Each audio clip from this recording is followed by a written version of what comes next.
That's all right. Can you check your sugar now? Well, they have a rock and roll. So you see those two little. Okay, I was and that was over an hour ago. And now it's not up higher. For your scrapbook? Okay.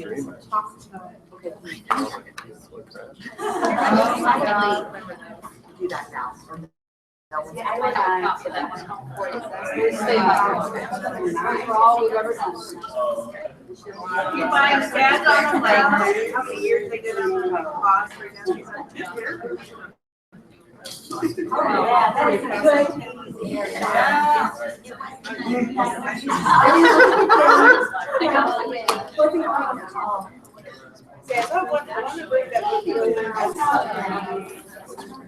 You're lying, you're lying.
They said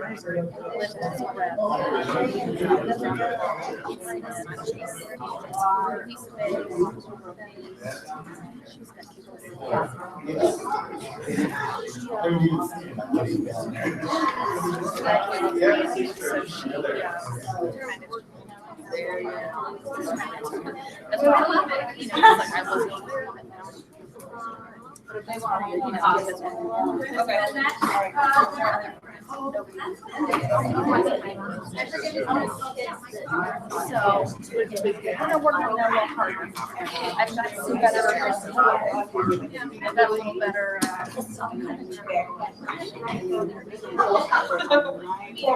Aaron and I do it together.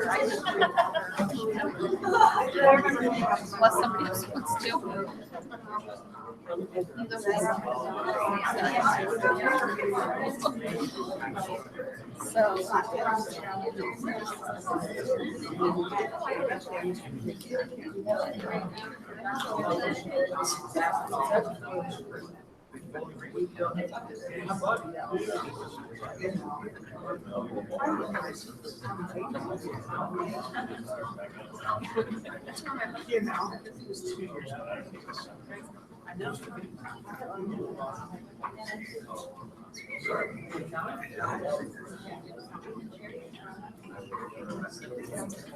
Wait on Linda.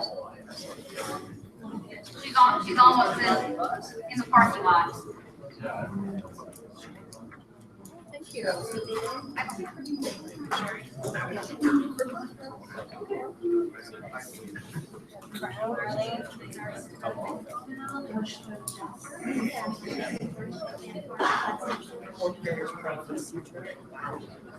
They should take 4 pictures of everything.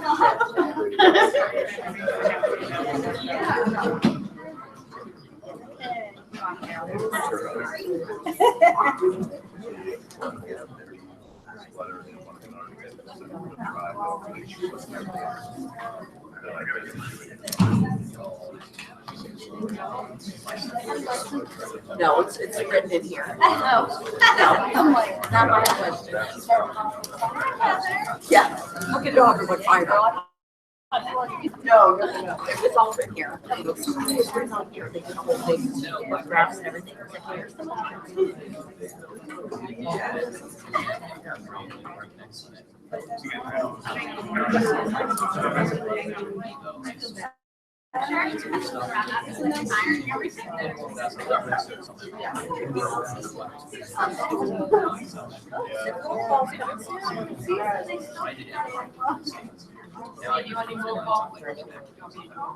What's that?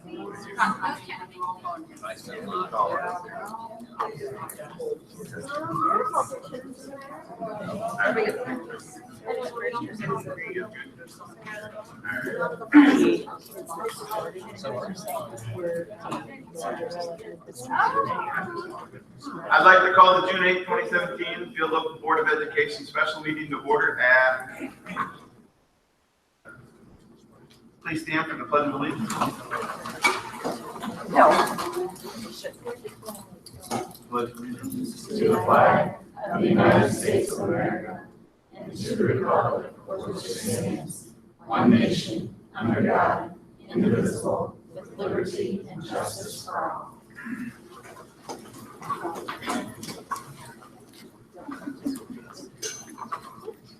Please pause for a moment of silent meditation.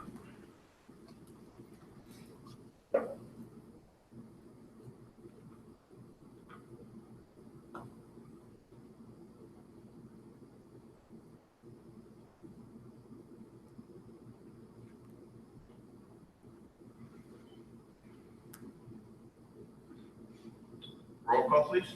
Steve Kelsey, Here. Laura May, here, Linda Paulus, here, Larry Stewart, Here. Randy Porter. Here.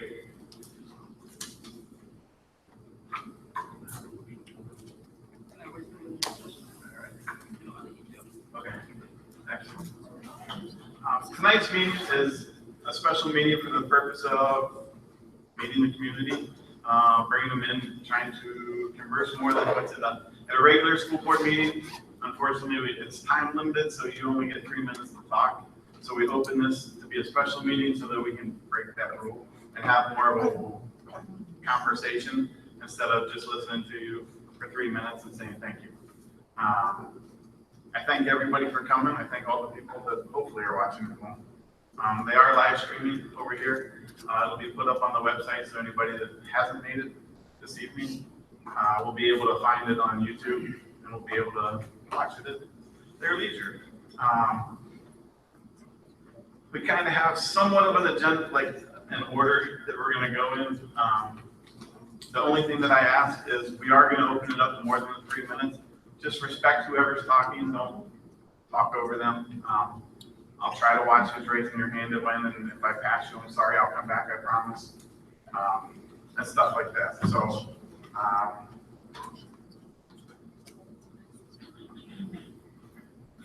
the first thing we're going to do is review just the need of this operating levy, of why we've been going at it since '93. Currently, Laura May has a bunch of Excel spreadsheets up here that she's going to go through during the time. Right now, the current operating money that we have will take us almost all the way through the fiscal year of 18, and then we go into the red. We're currently on the, trying to think of the actual term, it's the state watch list of we're not financially sound. So they watch us to make sure they're looking to see that if we can stay on our feet. A couple schools around us have been taken over by the state, and I don't know if everybody out there. Springfield Local, I forget how many years ago, went under state control for a little bit. They got back off of it. Coventry Local Schools currently control. And the way I understand it is when you're under state control, it doesn't mean that the state's coming in here and being your board. The state just tells us that we're still the board, but we're going to do what they say. It's not necessarily a good thing. They loan you money. They don't take over. They loan you money.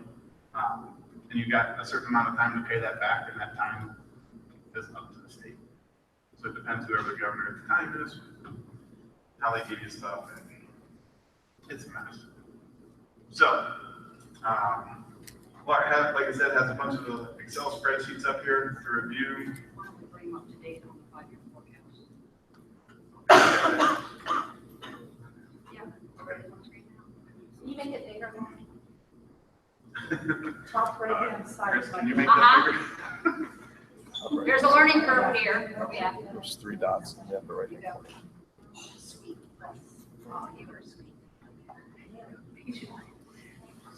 I can post these on the website. A lot of this stuff will be posted on the website after the meeting.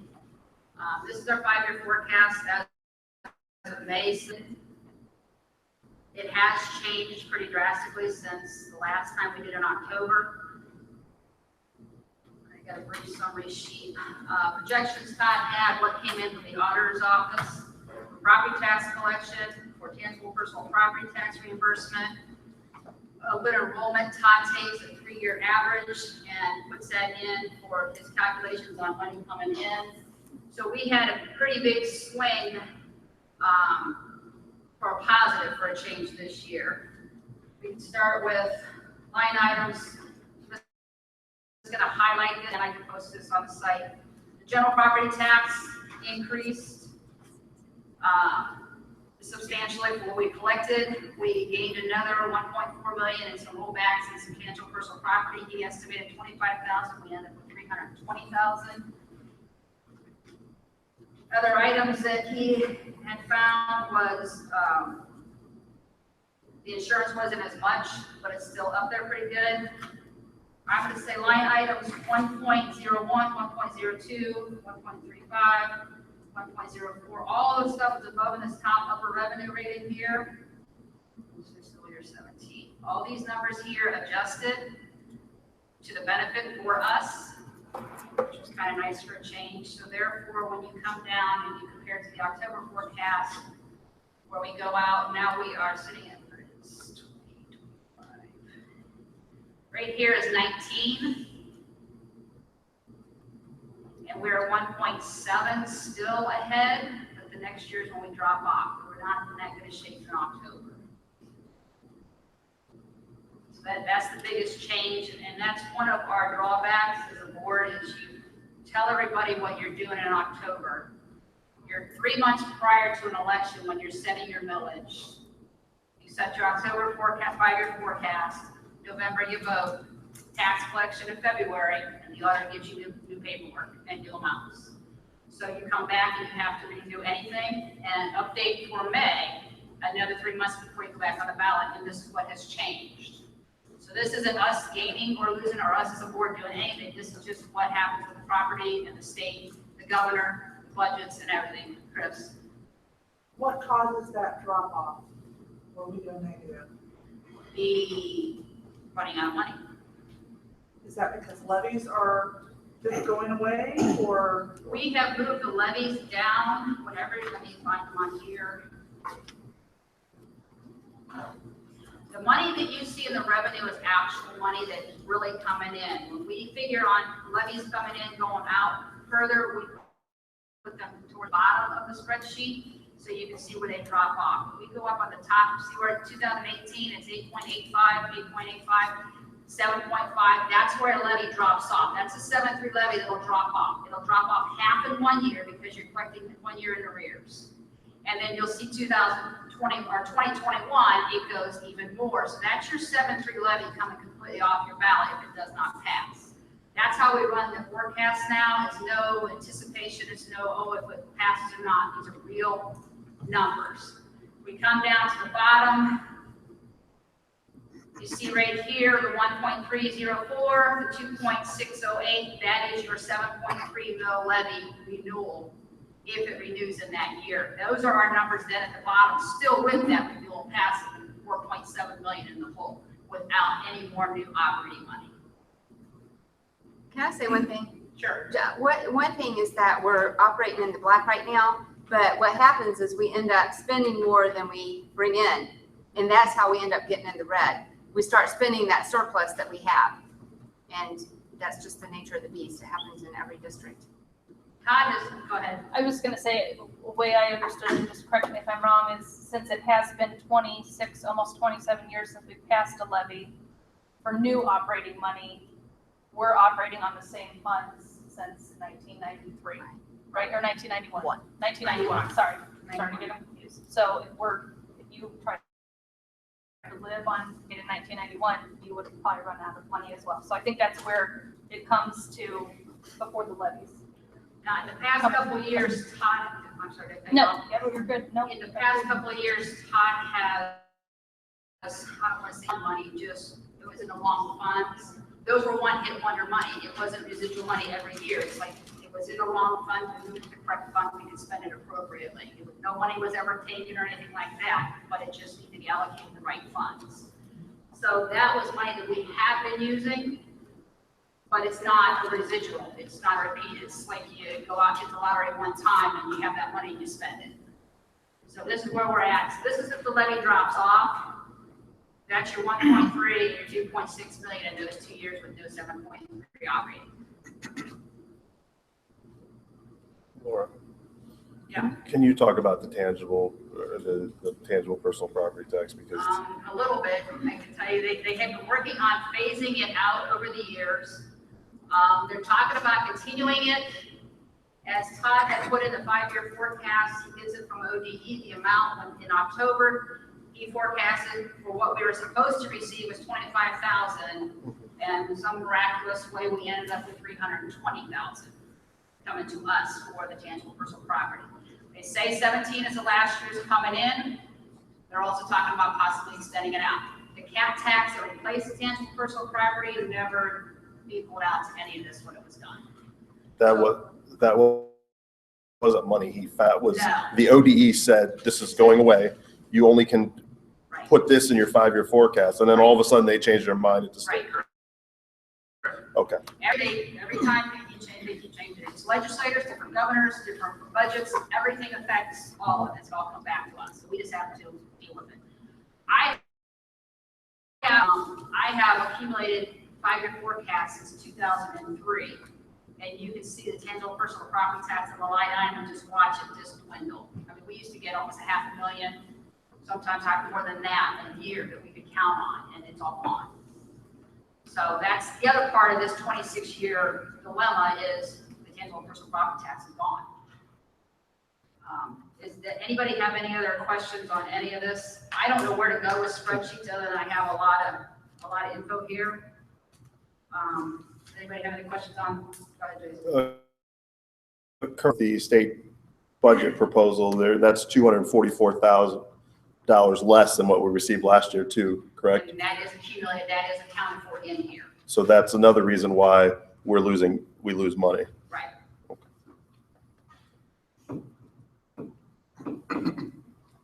And he accounted for the loss in the calculation, and I said, where you wrote it in here, under the governor's budget, he calculated $244,000 loss.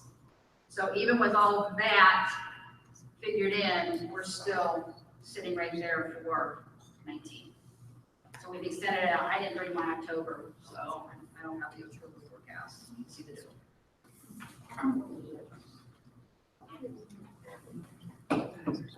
I don't have the difference from October. Anybody have any other questions on the 5-year forecast? This, Yes. So the operating budget that was passed in 1991 was a certain amount of money that the school district was getting. I'm just trying to wrap my head around this. So they got a certain amount, and each resident was paying X percentage of that, correct? Right. So as more residents come in, does that mean that number went up, or the amount each resident Here's pays an becomes easy way to less? put it. Say you have 10 residents that live in Brimfield Township or Yep. something. Okay. So, and the levy makes $10. Mhm. Each resident pays $1. Correct. Say 10 more residents move in, now each resident only pays 50 cents. We Okay. can only collect what that levy, if it only makes $10, it's only gonna make $10 for the life of the levy. And so, just thinking outside why this is not moving forward possibly is communication about that piece of how that works. Because a lot of people assume more people are moving in, so you should be getting more money.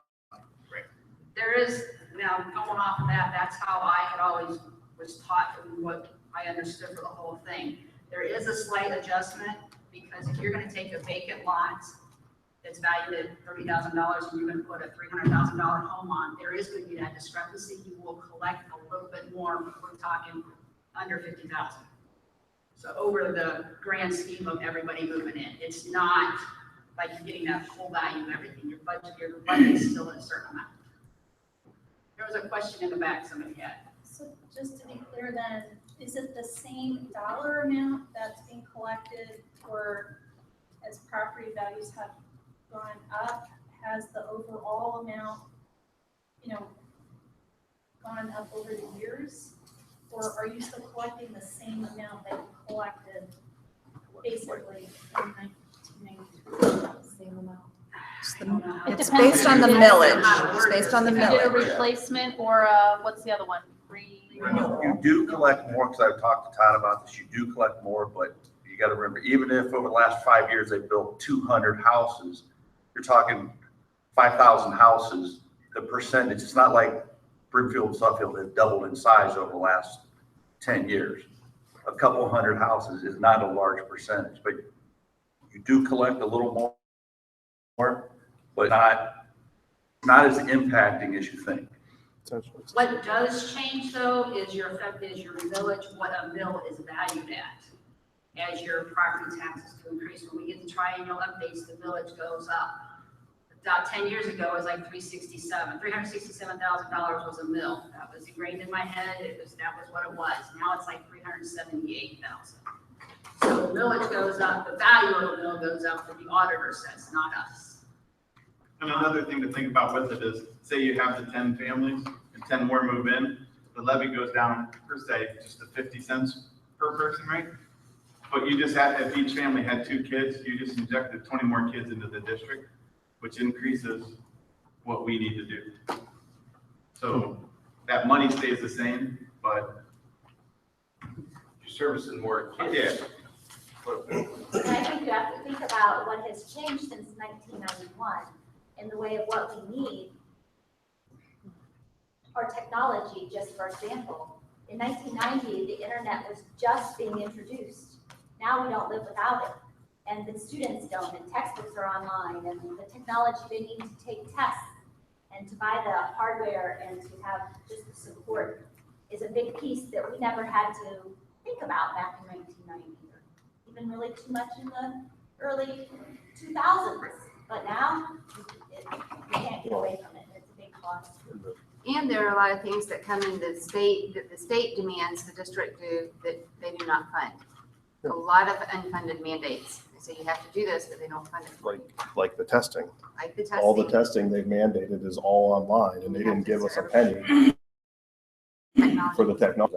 I'm going to show another chart here that's a comparison. We have been talking about, we've been flatlined since 1991. We've received no new money.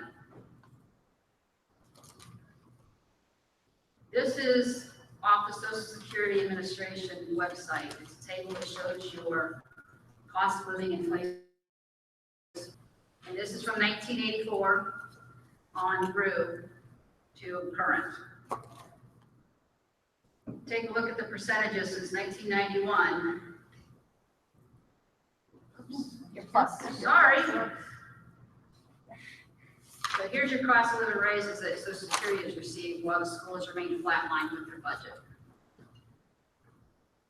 Those are all to 99, 1.3, I got a 5.4 over 1991. Out of all these, I'm gonna move up to the next column. I had 2010, 11, and 16 was 0. I don't know if 0.3 counts for much in 17. But these have all been increases that Social Security has given on a cost of living. Whitefield Local has remained 0 on cost of living.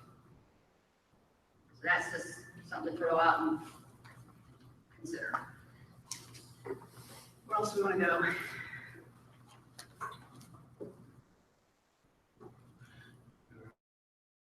I got all kinds of stuff here. Chris? I was just gonna say, because of my job, I collect the data that the government uses to determine the cost of living in the United States. So it's not like the government's just pulling this number or the school district's pulling it out of their hat. We get this from gathering data from all over the United States from what actual people are paying to live and what they're spending their dollars on. Thank you. Someone in the back. How about retail and industrial when it comes to Brimfield? Does that affect the increase in their costs? Say that again. The retail and industrial increase in Brimfield, how's that impacted? I'm sorry, Ms. Kate, no, I can't hear you. We were just repeating your question. How does the retail and industrial impact it?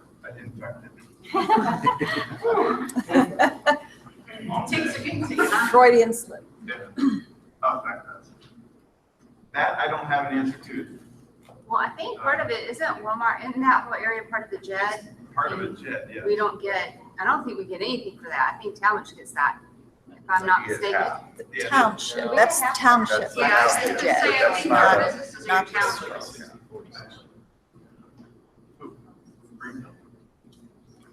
What? They make the decisions on what goes in the tax vacancy. Well, okay. Todd would know the answer to Yeah, that I'll get question. the answer. You said what is the industrial and what was the other thing? I'll Retail. Retail. Okay, Lowe's, okay. I'll email it to the super or the treasurer. Myers, all the industrial licenses approved. Todd couldn't be here tonight because it's his Waterloo School Board meeting night. So Just a comment in regards to that, when businesses choose to come into an area, there's negotiations about what's called tax abatements, which is a temporary period of time, in some cases, that's negotiated with the, what are those people called? The developers, to say, okay, you're willing to come in here, but you're going to be abated, which means you're not going to have to pay your property tax for a certain number of years until your business gets off of the ground. I don't know what was negotiated with any of those businesses, but that is a common practice of counties to do that for them, to encourage businesses to come to a particular county. We don't know if any abatements are gonna happen or not, but Maple, the property taxes, my understanding, the property taxes in the township will go to our schools. The JED is an income tax that gets split between Talmadge and Springfield. But I believe that it'll go to our schools. So you're gonna convert property taxes that Maple Crest is paying into real property taxes that those businesses will be paying. And there could be abatements, I understand that. But it's still bringing people and workers in our area. And not every one of those businesses is going to get an abatement from that. And I just have another question. Because I know I always hear flatline and we haven't got no new money in 26 years. But so is the revenue the same with the revenue was in 93? Is it, we had $22 million in revenue in 93? And how could we ever be in the black now if our revenue relatively flatline? It doesn't pass the common sense test. So that revenue is increasing over time. Now, I don't have the 5-year forecast in front of me, but the revenue has to be increasing over time to fund the expenses that we have today. We've also made substantial cuts too, Tom. One year, there was quite a few cuts in 2008. A lot of our staffing was ripped. So that's part of it. When you don't have the money, I see you, Chris. When you don't have the money, you start making the cuts. We've cut education, we've cut staff, we've cut services. So that's how we're staying afloat. I can tell you busing right now, I ran all the transportation reports from the year we cut busing. In 2012 was the first year. It's about a $600,000 savings from cutting busing to 2 miles between salaries, benefits, and what it costs to run buses per ODE report. There's a $600,000 savings just to cut busing that 1 year. So when you start talking $500,000 or over $500,000, that's how we're staying afloat on top of cutting salaries and cutting benefits. But the other part of that, Tom, is we can't sit here and say, well, our 5-year budget, we're going to throw Menards in there and 200 new houses, because we don't know, all go away tomorrow. We can't plan on getting, $1 million from all that property development that hasn't happened yet. Chris, go ahead. I just want to say from a historical point of view, I graduated from this high school in 1980. My youngest just graduated on Monday night. I will tell you the difference in the amount of electives and services and things that we had in 1980 with shop class and home ec and yearbook and journalism classes, theater classes. We were on split sessions for a while because we were overcrowded. compared to how I saw things from when my kids started school to, and as they went through school, the district has tightened its belt beyond what I think they should have ever had to tighten their belt. We've lost some art, some music. There's no longer the 5th grade starting with the band. I'm sure you guys could add a ton of things. So I just think we've been very responsible with our money, and we need an influx of cash. Well, Tom, I can answer your question back to 2003, what's up on the site now. This is a 5-year forecast from 2003. That's your total revenue is 14 million. And what's our total revenue this past fiscal year? And let me slide down here. 16, we'll go with 16 because it's a final number, 19 million, 19.7. So there's your two, those are. Less than $5 million difference over it. With all of that development and businesses and retail. So that's pretty. Those are the actual numbers because of the final number, 17 is still projected. So those are the 14.9 in 2003, 19.76 revenue. And I'll show you, this is where I can show you the tangible personal property tax. See line this one right here, it's line 1.20. I'm gonna spread this back out, let me see if I can do this here. You know, Tom, one thing that's. I'm sorry, but 410,000, 720,000 in 2009, 1.2 million, just intangible personal property taxes used to come into this district. 1.6, 2 million, 1.88, 1.7. All that money was stuff, that's your mills, that's your 1 and 2 mill levies that we no longer receive, that they phased out from the cap tax. So that's the other thing that hit us at the same time. So we not only, flatlined on revenue, that was keeping us going somewhat. Can you push it back to 16 just so we can see in the other, like the grants and the property tax? Because that is interesting. So the property tax obviously went up about $1 million, but everything else. Yeah, 17 is projected on this, so that's changed also from this is just October forecast back to 2003.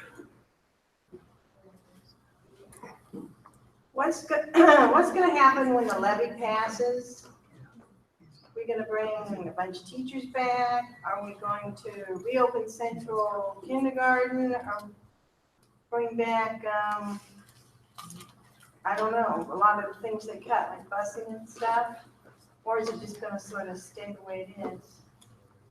Depends on the amount of money. Yeah, that's why we're here tonight, is to figure out what the community wants the district to look like. We would love to make a 5-year strategic plan. We can make that look beautiful.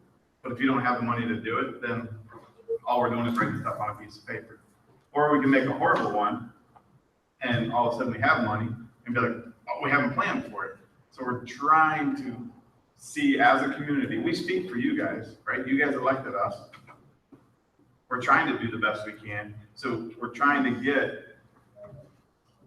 that's why you've seen in the past some numbers around. It's not just blind numbers going out there. But the levy that just failed was not going to bring anything back. It was just to maintain the status quo. Yes. Correct. Yes, so if you want something brought back, it's gonna be higher. Right. It's gonna, this August. when it This goes out money is to make up for our fixed income from 1991. And the government, I understand, is taking money away from the schools like crazy. Yes. So that's gonna really. Like he just brought this year's governor's budget, we're losing another I shouldn't $244,000. have to make up that difference. They tell me property taxes are illegal to fund the schools.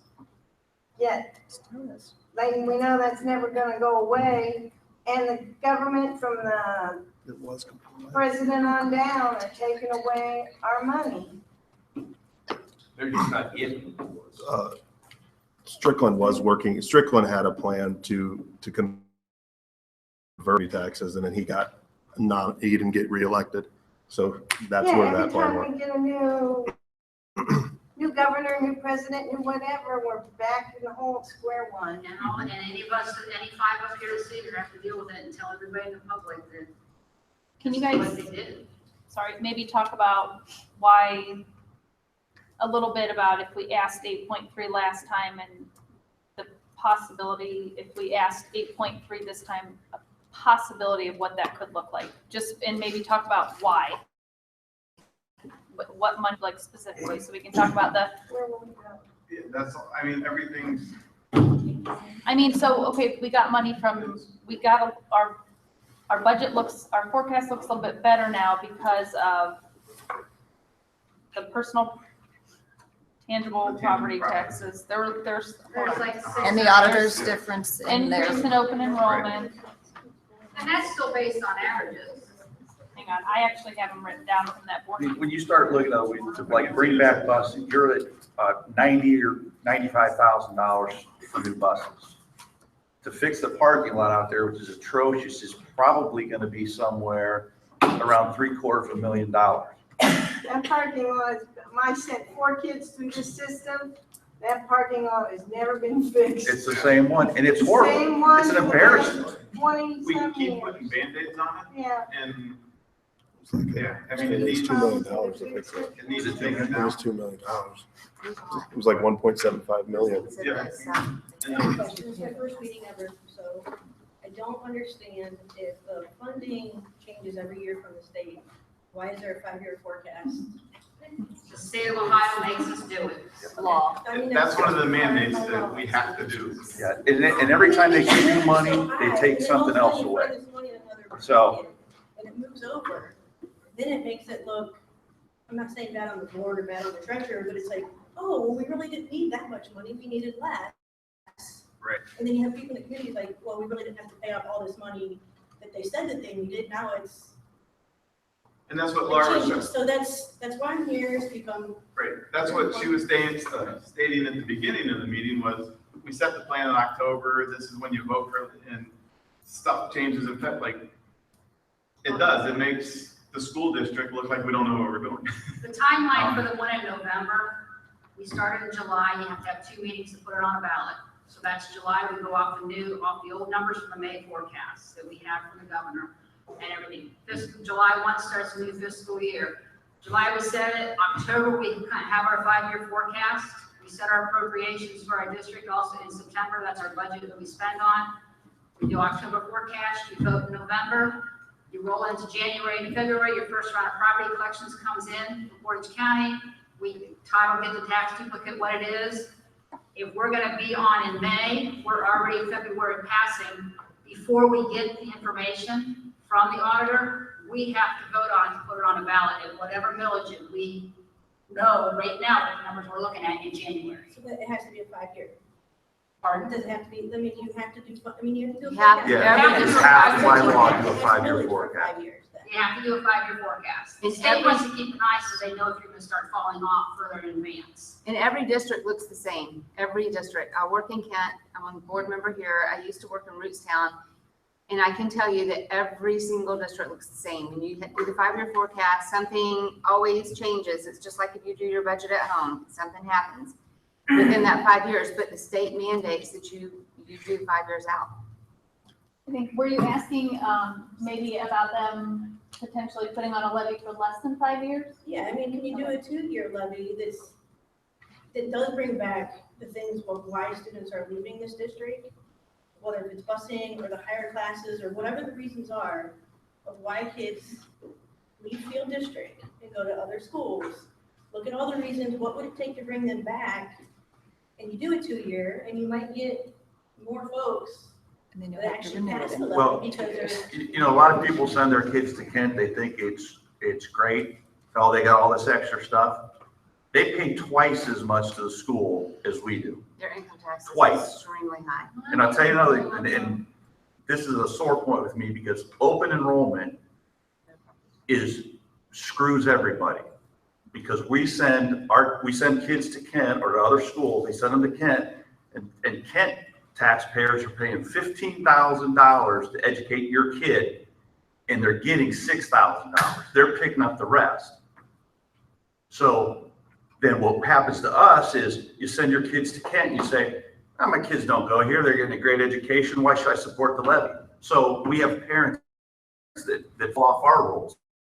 I think it's a horrible thing and it costs all the schools. Because if I'm living in Kent and I'm paying $15,000 and we have 100 kids come in, that's 600 grand I gotta pick up out of my pocket to educate somebody else who won't pay for their own kids to get educated in their township or their district. Steve, I want to take off on what you did. I did a comparison also with every single school district. This is a 2016 tax duplicate. This is what each school district, Portage County, collects voted levies. Inside millage is not something that's voted on, that's set by the Budget Commission. We have nothing to do with that. But I did a direct comparison, and if you, everything in green is the school districts. Can you make it bigger, Laura? Yeah. Everything, I lose part of the field over here, so I'm gonna have to explain. 1976 is House Bill 920 came through. They took everything you had on your books prior to every single district and set it at an amount. Everybody is different. I've got our levies back to 1972. They picked the number, the Budget Commission did it in 1976. So everybody starts at 1976 current expense, that doesn't change. This is Aurora City. This is how many they have on. Everything in green is continuing levies. They never see the ballot again. Some have permanent improvements, some have bond levies. The yellow numbers are what are voted on. The column next to it right here is including the inside village. You don't have it. The Budget Commission sets that. So this is what they vote on for Aurora. They pay 73.51. Is that total? That's what the green included in there, Laura? So that's what the continuing as well? That is Or is that just the all- money that they've? Okay, hang on. I'm going off. I got all this, so I can see where I'm moving to. Or is that just the money that they have to vote on? They don't, doesn't include the permanent ones that have already, the continuing? This is everything in the column going down. Right Okay. here, voted millage, all this added up equals that yellow number. That is their voted millage. Okay.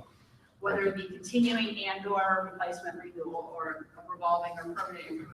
Aurora, I'm going to read, this will be on the website also. Aurora is 73.51 compared to Field at 48.50. We have one continuing levy. Could you blow that up? Yes. You guys are just amazing. Sorry. I think I came in a couple hours ago to figure out how to do all this stuff. Mrs. Baker saved mine. Here is Fields. Fields will be on the right-hand side going all the way down. It'll look the same all the way down. That's what we have on our books. That's it. We have 40.5 effective, or I'm sorry, voted, and I can say what our effective is, but I'm going to chart. It's less than that. If I can ask, just for I had clarification, 29.81.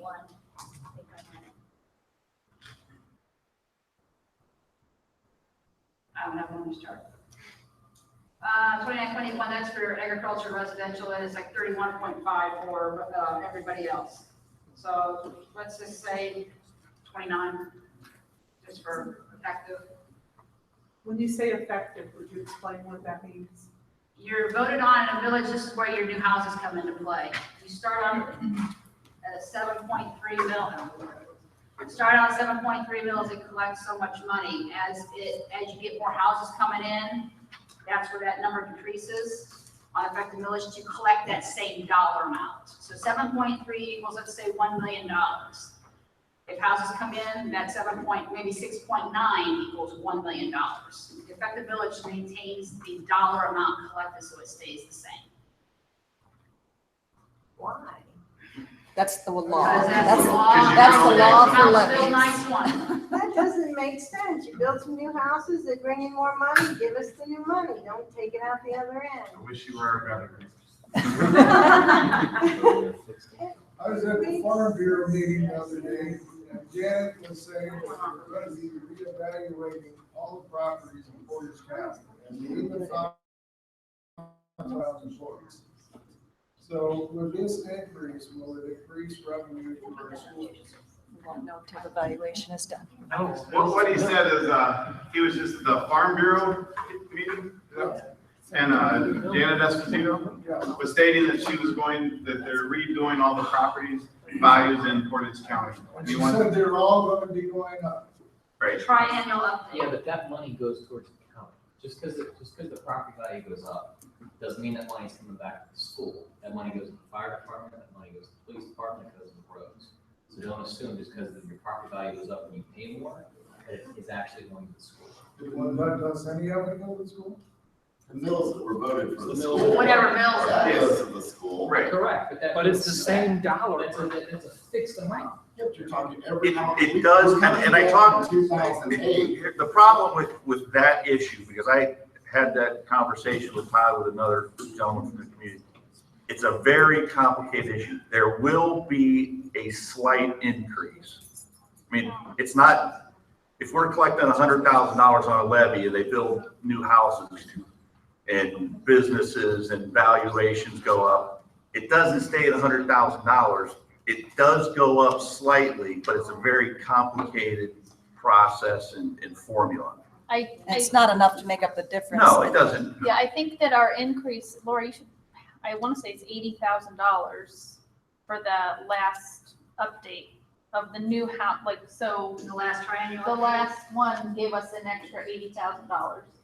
So I mean, that's In a not. 14 point. 18. Well, and the governor budget just took 244,000 from us. Well, I From want last to, year. let me show you another chart here with this. This is, again, these are all the schools. Can you go through the schools, Laura? Yeah, here's Aurora, it's 73.51. There's Crestwood, they're at 46.45. They have a 3.5 mil PI levy on. Let me blow this up a little bit. Oh. Okay.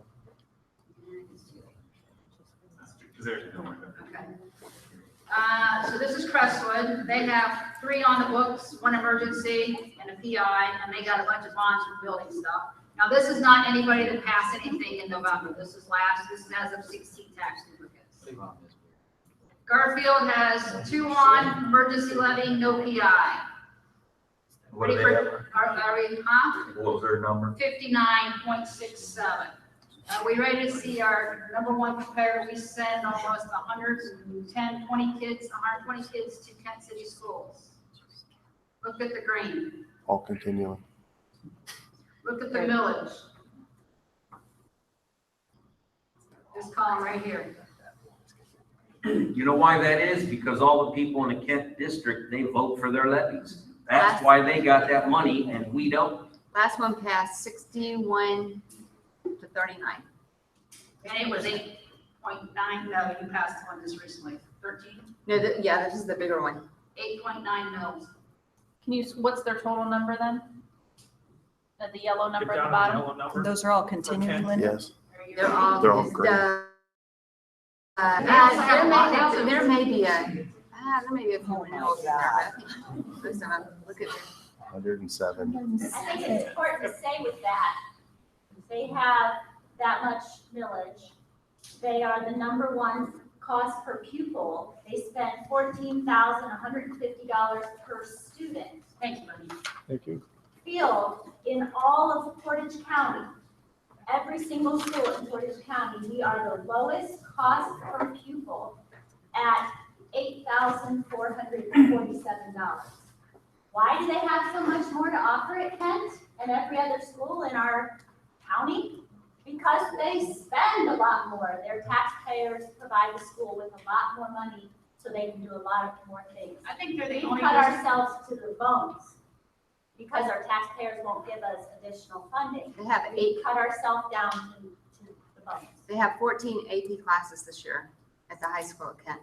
14. And I want to mention as well, the $8,400 that Field is spending is the lowest in Portage and Summit County, which is, to me, just downright embarrassing. Well, up to a couple years ago, we were in the bottom 10 out of 660 school districts in the state of Ohio. And We're the in thing, the bottom 10. and the thing you have to keep in mind too, that per pupil count, that doesn't mean that gets spent on each pupil. That includes special ed.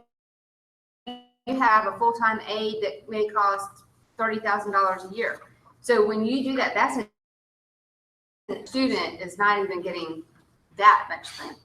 And with that being said, Field is at the top of student performance in the chart.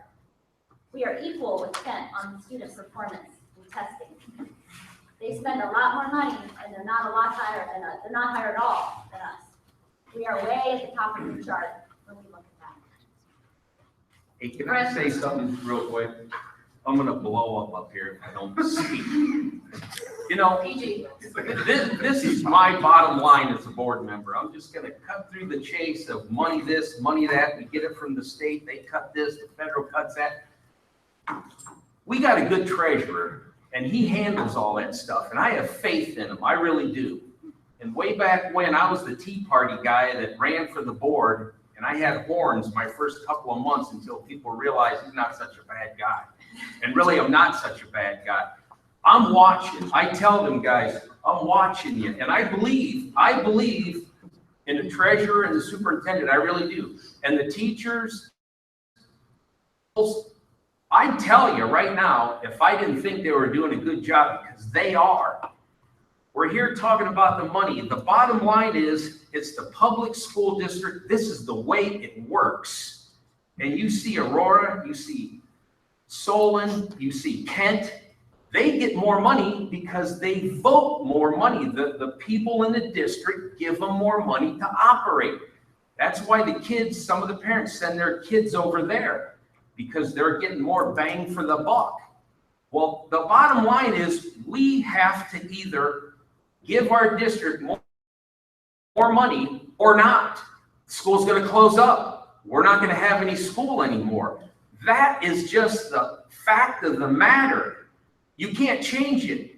They talk about the governor this, the governor that. Granted, but like I keep saying, the system is what it is. So we got to get on board with the system and give these guys some more money to operate with, or it's going to go down the tubes. And that's it. Go ahead. I'm sorry, but I feel better now. I appreciate that comment first. Thank you. Oh, well, okay. I was just saying, eventually it may, but go ahead. And that's the misnomer people have out there is, oh, just let the state come in and take over. They'll tell them what to do and they'll give us the money and you know, if they close the school, they close the school, or they're gonna make them join the command, or there's all kinds of rumors out there. That's not the truth. The school's not gonna close. The state will come in and make recommendations. The state will lend us money. And they'll lend us money and lend us money and lend us money and lend us money. And who's responsible? All of us sitting here. Ultimately, we have to pay. The longer we wait, the more the millage goes up and the more we have to pay. So I am a bargain shopper. If you know me, I shop bargains. This is a bargain right now. You know, that's true. What you're saying is there was a school district, I don't remember, in Southern Ohio, when they finally passed it, it was over 14 mills, but they did pass it.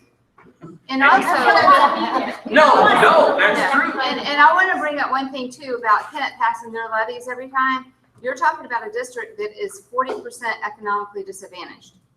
They are 40% economically disadvantaged, and those people still go out and vote for those levies. I think sitting here listening, I think we as a community have to decide what kind of school do we want. Make a plan. What is our vision for our school district?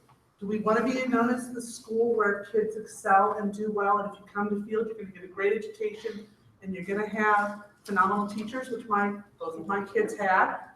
You know, are we going to try to think outside the box and like with Worcester Schools partner with some hospital system, business, whatever, to do something that also ties in the community? But whatever it might be, make a plan and then sell it to the community. This is what this is our vision. This is what we want. We want good, strong academic schools. We want to be able to provide these services. And if we're going to do this, we need X amount of dollars. And if the community doesn't want to support it, I don't know what we're going to do. What's up, Brandon? Hey, this is May. How are you doing? Good. Okay, this is my second time on this meet since I'm a certified coach for this school, and I work at Wendy's up in Broomfield. My question is concerned, how come these schools are not helping us? Do they know that we need help? And how come they're not, those people are not? We are on our own in your own district. And then when I get paid at Wendy's, every 2 weeks, my taxes goes towards Brimfield Kent Jed. I was like, how come my taxes don't go towards the school? Like, really? Like, I really wanted that. Those are your income taxes, and those are your trustees. Have a conversation with your trustees. I just wanted to say too, I think it's important when the state does come in and lends us money and lends us money and lends us money, which is where we're leading to, you actually also have to pay interest when you pay the state back. So not only are they coming in and taking over, we're actually, you know, gonna end up having to pay all the money they lend us plus interest. So why would we sit here and fail when eventually it's gonna pass? It's gonna hit everybody hard because it's gonna be a big number and we're paying a waste of money. Additionally, and Laura can maybe give me a better idea, to put a levy on the ballot, depending upon how many other issues are on the ballot. So a November election maybe cost us 18? Everybody shares the cost. Probably not even that much. Yeah, November. okay, so it's less, where if we're on the ballot by ourselves, it's costing us up to Probably 3 times that. much, 40? wouldn't you think? No, that's not that much. 25, 30, You're 10, 12, maybe. 10 by yourself? Yeah. Because Okay. what you're paying for is all the printing, all the ballots, all the mailing, all the workers, all the poll workers, and the use of the facilities. Okay. Or whatever that is. So it's, and there was 7 or 8 issues on the ballot this last time, so everybody divided that. Okay. So I don't think they run more than 10 or I was- 11,000. I think what you're trying to allude to is, like, if we did 8 mil one time and passed it, it's better than doing 2 mil 4 times. Yeah, I mean, we're Because just you're wasting paying money. more to get the same amount of money. So when the state takes over schools, don't they, or am I wrong with this, don't they mandate what you have, don't you no longer like vote on levies? Don't they mandate what we have to pay? No, back? we still Or have do to we go still after have to- levies to make that money to pay them back and become our own again. But they will tell you that this is the amount They you take what you need. have to set it at. They decide what you need to set it at. And then they vote on it and then it goes out to the public. And they set it to get their money back. Right. They don't set it to bring back busing. They don't set it to bring back all the specials, the arts, whatever got cut by. And the other mistake people make is they think that they're gonna come in and cut. They may come in and say, you know what?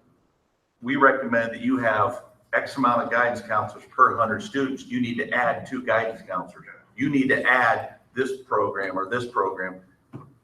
And they put it in and it just the bill keeps getting, so the people that think it's a magic wand where the state comes in and goes, whoop, 20% savings, here you go. That's not the way it works. Can you talk a little bit, I don't know if you guys know specifically about how Springfield got out of, because I hear consistently, well, they, They cut no. those buildings. Springfield, when they were going into fiscal emergency, they never started cutting people. So when the state came in and took over at Springfield, they had a bloated staff, bloated faculty, bloated programs, bunch of cuts, and get fixed right up. We have cut and cut and cut. So when the state comes in, there's really nothing left to I cut. was gonna say, there's not a whole lot to cut here anymore. I mean. maybe they also here and passed there 2 to levies cut. too. Right. They did. They passed 2 levies during that time. to, Pass it during the recovery time? yes. To, Building or operating? I think they had a building and an operating in there, and that's what essentially.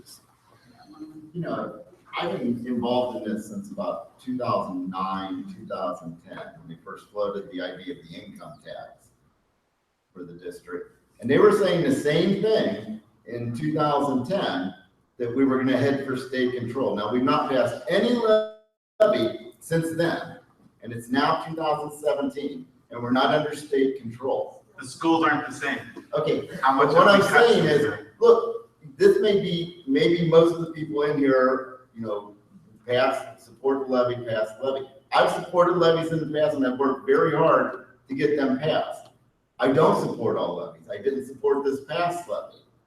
Okay, so not every levy is a good levy to vote for. And if you put an 8.3 mil levy out there and all of a sudden you wind up with extra money, you guys are never giving that 8.3 mils back to the people. Okay, yeah, it'll come up for a vote, but you tell me there's not very often that a renewal levy doesn't get passed. Tommy, you know what the carryover Springfield is this year? $7 million. $7 million. By carryover, what do you mean carryover? When they're, Rainy day at fund. the end of the year, when they've Rainy day paid all their bills, Well, good they for have them. 7, yeah. But my Good for point them. is, they can sit there and make a plan. We're not gonna accumulate money to So that's- accumulate money. Okay, We that's want a to school accumulate district. money to buy services for the community. But that's a school district that went under state control, came out, and now they have a $7 million rainy day fund. When has Field District ever had a rainy day fund? And I don't buy that you guys are fiscally responsible. And I know we maybe have to agree to disagree, but 3 years ago, in the second year of a 5-year contract for the superintendent, we give them a 14% raise. That's not fiscally responsible. So Tom, what's your solution? Like, we got this whole problem going on. Well, And I actually see a whole room full of people that want to make this work. yeah, And I've seen you for years sit in the back of the room and tell us why it's not gonna work. So please don't tell us how it's not gonna work. Tell us your ideas to make this work. That's what we want. That's what we're here for. We're here to make this work. And I feel like you're here a salesman that's just here to create doubt in this room so people vote no. okay. I am a salesman, and that's what I deal with on a daily basis. Let's look at the fact that the reality, you lost this levy by 500 votes. You lost it 60 to 40. That's a huge loss. So most of the community who is not here is not going to buy any of this. To me, what you need to do is you need to be transparent to show that you're fiscally responsible. What do you need Like- to see? What do you want to see, Tom? Well, let's see the contracts. Let's see the teacher contracts. What It's kind of- online, it's online. online, go look at it, it's underserved. You guys say that, but you try to do it and it takes hours. You can publish, you can report them in the paper, let people know, are you giving raises? What are, everybody gets You go on to whatever teacher makes in every district. It's public record, you can make, Public record. And do you think the Okay. teachers should get raises? I'll sit down, but you guys need to figure out a way, because there's a basic distrust in this community of the school district. Don't you live in Springfield Township? For these children right here. No, I don't. I thought you lived in Springfield Township. No, I don't. That's Oh, I'm thinking of a different person, I apologize. Okay, next question. All right, look. Hey, Tom, here's pull up our contract, there it is, it's online, that's as quick as it takes. So what's the site? Serves, that's the School www.serve.gov. Employees Relations Board. I'll send you the link. Okay. Okay. You're welcome. Look, I mean, someone thinks that one person is overpaid. In the grand scheme of things, it's peanuts compared to this budget. And when you look at what other districts are getting compared to ours, as much as people say, oh, you just can't throw money at it, make it better, the fact of the matter is, it makes a difference. I have kids in this district. And, you know, to me, do I want to send them out of the district? No. But if I got a school on the road that offers twice as many electives, twice as many AP classes, twice as many opportunities for them to get experience and things that are gonna look good on college, you know, on their applications, that's gonna put them in a better position for scholarships down the road. That's just gonna make them better prepared for the workforce. I have a vested interest in sending them to the best school that I can. And that's what, we need to change the conversation. It is not about, oh, we can't raise it $200, $300 on the average household. Yeah, because they haven't been paying all along what they should have been paying. We need to change the conversation and say, look, in 1993, look what our school had, and now look what is here. And look how much has been cut. Think about when you went to school, what you had, and now what the kids have to deal with. It's, you know, you have to think about this. Property values will go down eventually. I mean, I understand there's a lot of development still happening, but when your school district becomes a mediocre school district, property values will eventually start to go down. That means when you go to sell a house, you won't get as much for it. When you go to get a home equity loan, you won't be able to get as much. Okay, it makes a difference to people's pocketbooks, but they don't understand that. When you start taking activities away from kids, you have bored teenagers. What do bored teenagers get into, right? You need to think about how this impacts beyond just $200 or $300, how it impacts the community, the quality of the community. When your property values go down, you start getting people who buy low-income slum properties. And what follows that? What follows in your community when the value of your property values go down? You get more crime. You get kids that are getting into more trouble. You we need to look at the longer vision of what is gonna happen. And that's what frustrates me when I hear people only talk about the $200 or $300 that it's gonna cost them each year. There's a question over here. I have a question. I've lived in Suffield all my life. And it's really funny because I'm Suffield and Mogador. Now, I was going to talk to my trustees about why does not Suffield try to get this Spring Valley allotment group back into Suffield instead of Mogador? I know I have neighbors, the kids are with the sports and they're probably kicking and screaming. But why is Suffield and Mogador? I pay my taxes to the Mogador school, which is ridiculous. And yet I get the services from Suffield, which my house burned to the ground in 2000. It took 20 minutes for Suffield to get there. Mogador was up the street. I don't think they even came. Now, if you don't have a house, you aren't going to be taxed. And I pay plenty of taxes. But that's a huge allotment down there, Suffield and Mogador. That is not an issue that we don't draw jurisdictions, we don't provide fire services. Well, that's something you have to talk to your trustees about. Which I thank you, but I just want you to realize that too. Yeah, there's also a little community in Talmadge that actually pays towards Field local schools also. I think there's something in Concord too. There's 2 precincts in Concord. This gentleman's next. You know, I just want to address some people, Chris, right?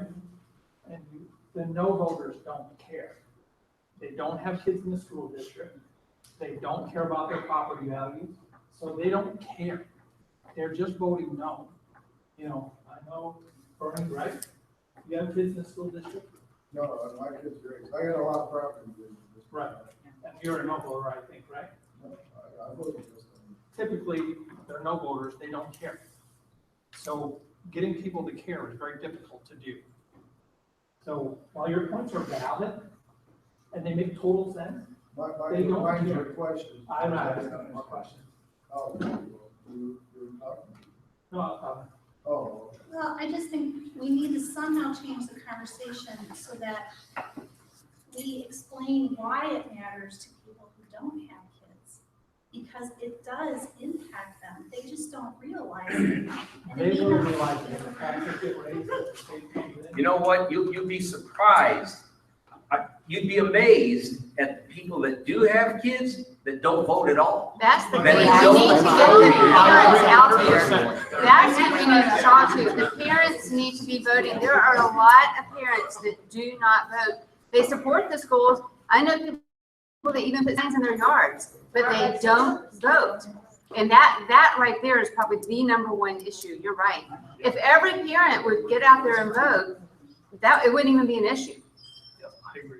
Well, I think part of this, which I've talked to Laura about before, you were talking about sales, is I don't think Field toots its own horn enough.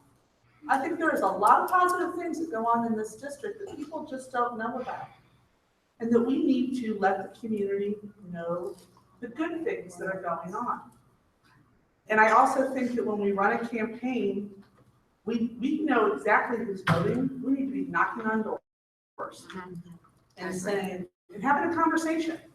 Because if you don't do that, I don't think one's gonna pass. The comment was made, I believe, Tom, you and I've had many conversations.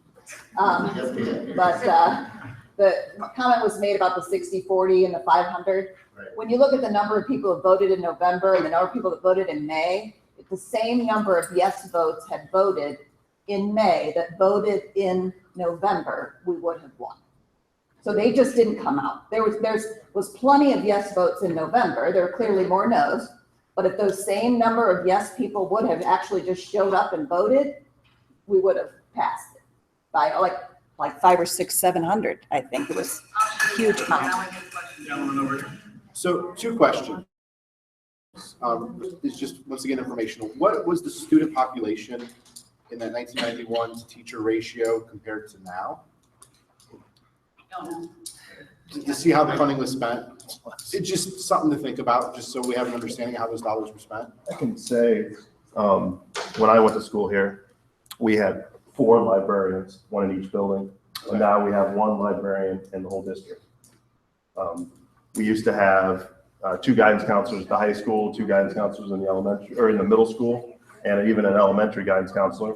We now have 2 guidance counselors in the middle school and high school. They're 1 each.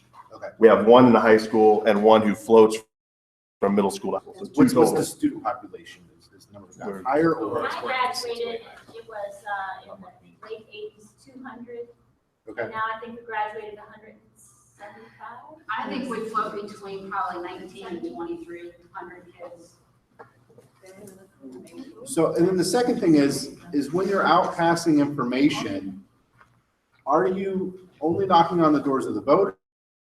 Or are you on the doors of the people who are not voting and then handing them a phone or handing them a registration form to say, here, become a registered voter while we're out, let's get that information in your hand? We did do that. We tried, we had like 4 We took them to people the out. schools, yeah. Because that's your big issue here, to be honest, is the fact that the people that are voting are gonna continue to vote the same way. So you gotta get those people who aren't voting, and a lot of those are the younger people are not coming out to vote. And in all the elections, be it trustee election, be it levy elections, they're just not leaving the house. And a lot of times they decide they wanna vote, but they decide at the wrong time. They decide they wanna vote at the last minute, and now you're not registered, so you can't go to the polls. You know, So it's getting the right things in the people's hands early. that being said, my wife works at the polls and she's done it for about the past 8 to 10 elections. And she does, she even told me before I left to come here, she can basically tell you, I'll bet you within an 80% accuracy who's gonna come to vote because she sees the same ones all the time. Now, there's a little variation. So that's why when you see that people aren't voting, and if they would get more voters to actually vote, it might make a difference. But, and I think part of it though is, there was a big study, I was talking to some people earlier, out in Colorado where they made voting registration mandatory. I know that's something we can't do. Your driver's license, you're automatically a registered voter unless you say no when you pick up a driver's license. So they had a huge turnout because all those people who decided at the last minute to vote didn't have to register. They were already registered and could be at the polls. So I think it's getting that information in people's hands as you're out there is going to help your cause.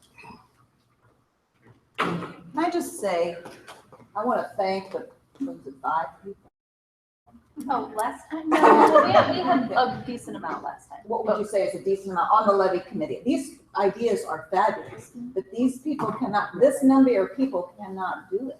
And every time they read and say, can you help us go door to door? Can you help us do this? Can you help us? I mean, I went to a levy meeting, numbered the number of citizens who are at the levy committee meeting. They can't do anything without any money. They can't do anything without any physical people doing it. So, I mean, great ideas, but we gotta get them some people so that they can do all those. And we do great raise all of our things. own money as well. Yeah, the board can't promote its own Give levy. them any money. I guess the question is, what do you as the board want from the people here today? It sounds to me they're pretty supportive and they seem to need some funds. So what do you need from the people that are here today? I'll let me pass. Okay, what do you need them to help on the levy committee? We need help on what we need is, What we need is positive PR.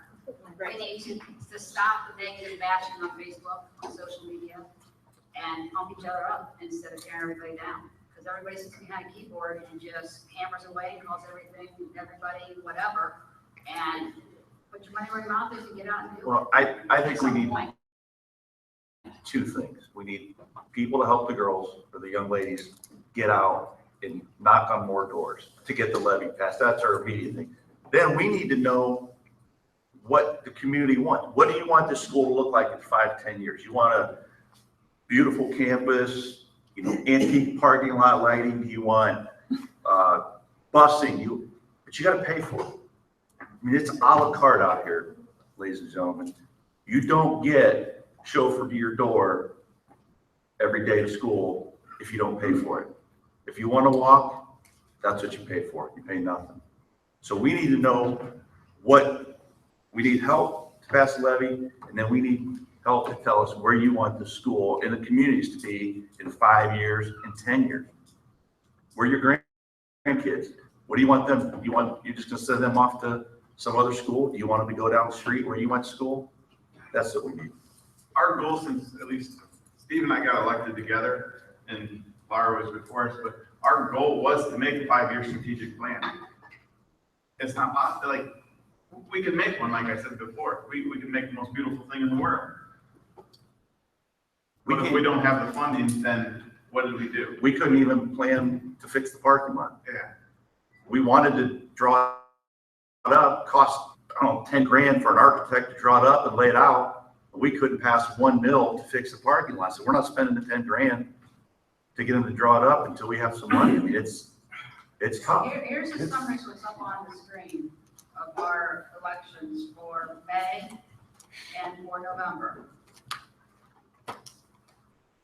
The yellow is what are the precincts that passed.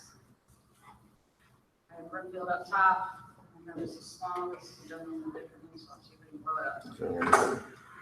So it's 2,278 yes votes in November and only 806 yes votes. So of the This is your total numbers down at the bottom.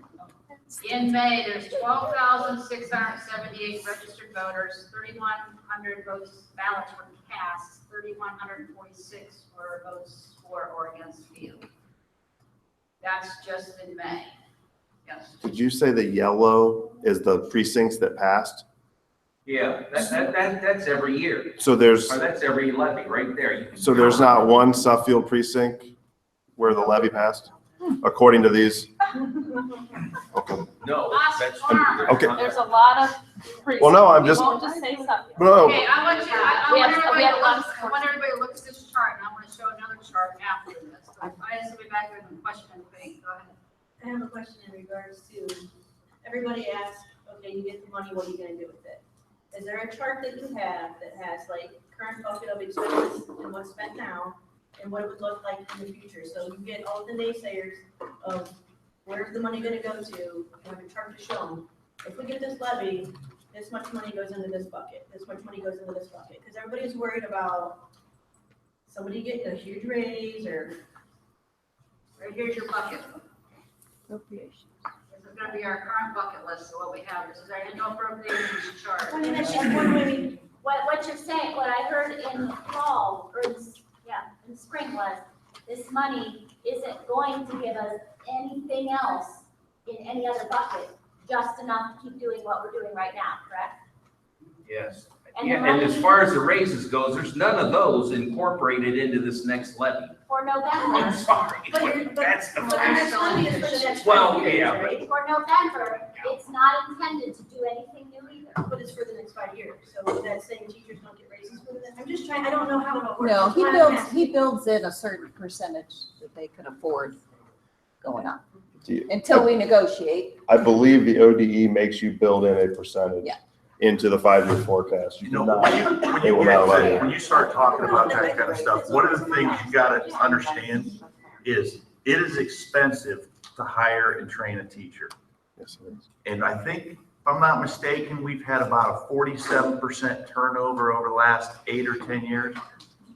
Yes. Because we have a very good program where we bring in new teachers, we weed out the ones we don't want, and then we spend a lot of money to train the ones we want. And then guess what happens? Kent gets some. They leave. They go to Kent, they go to Aurora. Just so, the starting salary for a field teacher is $34,166. The starting salary at Kent is $40,000. So you can drive 3 minutes to the right instead of making a left and make, $6,000 more. And that's just starting. That's starting. As So they go. if the levy passes, will that change? Or are we just status quo? You know what I mean? Is it still just status quo? And two, one thing that people, when people talk about teacher salaries, I get upset because teachers they all have at least bachelors. A lot of them, most of them probably have masters. Not only that, but in order to continue their licenses, they have to do continuing education throughout the entire license period. They do not get their license renewed. There's never a time when they cannot be continuing their education. They always have to. Why anybody would think that teachers don't deserve raises, I can't even in my wildest dreams imagine how that. Well, we can't sit here and tell you that if there was a big levy, there would or wouldn't be an increase. Yeah, I should have said that. I'm sorry. I was a little. Everything's a status quo and it's gonna stay the same. That's why I asked. Just because If it's the status quo, then everything's still, we're the lowest in the district. You know what I mean? We're the lowest per pupil. I can say, because I'm also the FLTA president, and then I've been there 5 years in that position. And in 3 of those years, the raise was 0 on the base. Okay, so at 3 out of 5 years, there was a 0% increase on the base of that. And to go back to Tom's answer to the 2010, when we were in trouble with money then, and why are we at 2017? A lot of it has to do with my staff, and also the state froze steps and increased health insurance from we were paying 2% in 2008, and we went to 20% paying for healthcare. And so we've essentially, and with all the people who retire, we don't replace positions, we've kind of cannibalized ourselves, and we've basically balanced it. I think I figured up it was like $56,000 that I lost over the 5-year plan as somebody making, at that time, $30,000 or $40,000. But that's some of the answers to that. So why we've been able to stay afloat, that's part of it. Yeah. When you're not paying the people the increases, the money keeps staying in the pot until you can drag things out for a And long here's the thing, period of if time. you don't pay an increase and not, like I said, we're in negotiations and we're not gonna talk about that, but if you don't pay the increase, you just turn around and pay for it in turnover. I mean, that's, We've had about- you don't see it and they don't get it, but that's what you get. Yeah, what happens is your loyal teachers, you've got teachers who are loyal to the district, who stay, and young You teachers. have to vote a higher How do millage. you make our school equal to the other schools, but you're only asking for a baseline?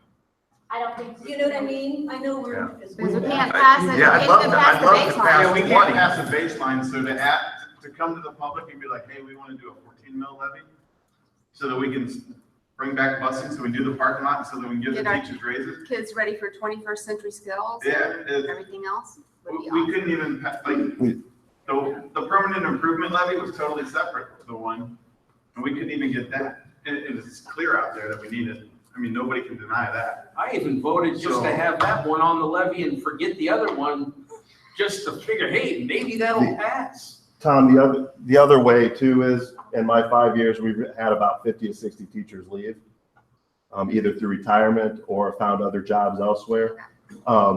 And so we also now have, we have about 50 teachers of our 130 teachers and teaching staff that have 0 to 5 years experience. So they're costing the district less money. Right, which keeps you afloat. Which keeps you afloat also. Okay. Wait, Go ahead. Sean had something. Oh, okay. I'm just gonna talk about a couple things, and if you need to interrupt me, then stop me, but hopefully I'll get us on track of what we're trying to do. My name's Brandy, I run the levy committee, with few parents, I won't say several. Okay, a couple things. One, as far as the superintendent's raise, Tom, I'm gonna give you this. Superintendent actually makes, at the end of, his contract of 5 years, he's making less with the new contract. So that's a misconception, and I'm gonna give this to you so everybody can see. The initial contract would have been in 19 and 20, making $134,000. And the new contract, which they voted on in 19 and 20, he'll be making $124,000. So things, and you can talk to Laura, she can explain it to you. So that is a misconception of him getting a big raise. Does it still get pick up? I'm sorry, what's that? Does it still get pick up? With the new contract, yes. And all the superintendents in the area do, is that my Every understanding? superintendent Thank in you the very much. state probably gets it. I can't imagine what. We'll talk just a little bit. Yeah, I worked with the previous superintendent and treasurer, and I worked with this superintendent. They're very professional. I can get to them and get answers. I want to keep them. So do they get some perks that everybody else, every other superintendent in this area get? Sure. But do we want to have the crappiest superintendent and treasurer running our schools? I do not think so. And Brandy, real quick, just to piggyback on it, I can only speak for myself as a board member. When I voted for that rate, I was a new board member, and I wanted stability. We were all over the place with superintendents, with treasurers, in, out, this one came, this one left. So that was my way of saying, we need stability as a district.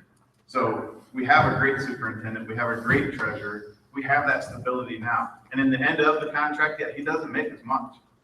Yeah, he basically, He got it up front. I have a great treasurer, because the last one couldn't balance the checkbook. Right. And he answered your questions. No, so basically, he got a little bit more money initially, but instead of getting a 5% raise every year, he's only getting a 1% raise. Okay, just one other thing. So back in, when did our last levy go in? I'm losing my mind. November. So back in August, a couple of levy committee members sat down with Todd, and we talked about kind of like what you were saying. Can we show what the money is spending for?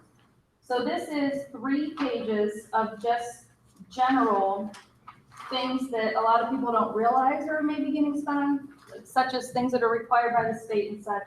And we do try to do that as a committee, try to tell people what will they get.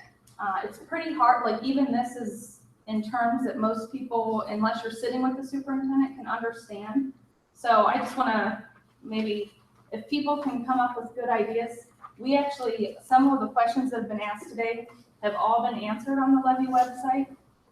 I've actually posted a question and answer and had people ask the same question that was in the Q&A because they don't even read it. It's very frustrating, but we'll get past that. So one of the levy website is? Yes, falconpride.org, and we also have a Facebook page. But go ahead. You know, they keep telling me all this information is on the website, on the internet.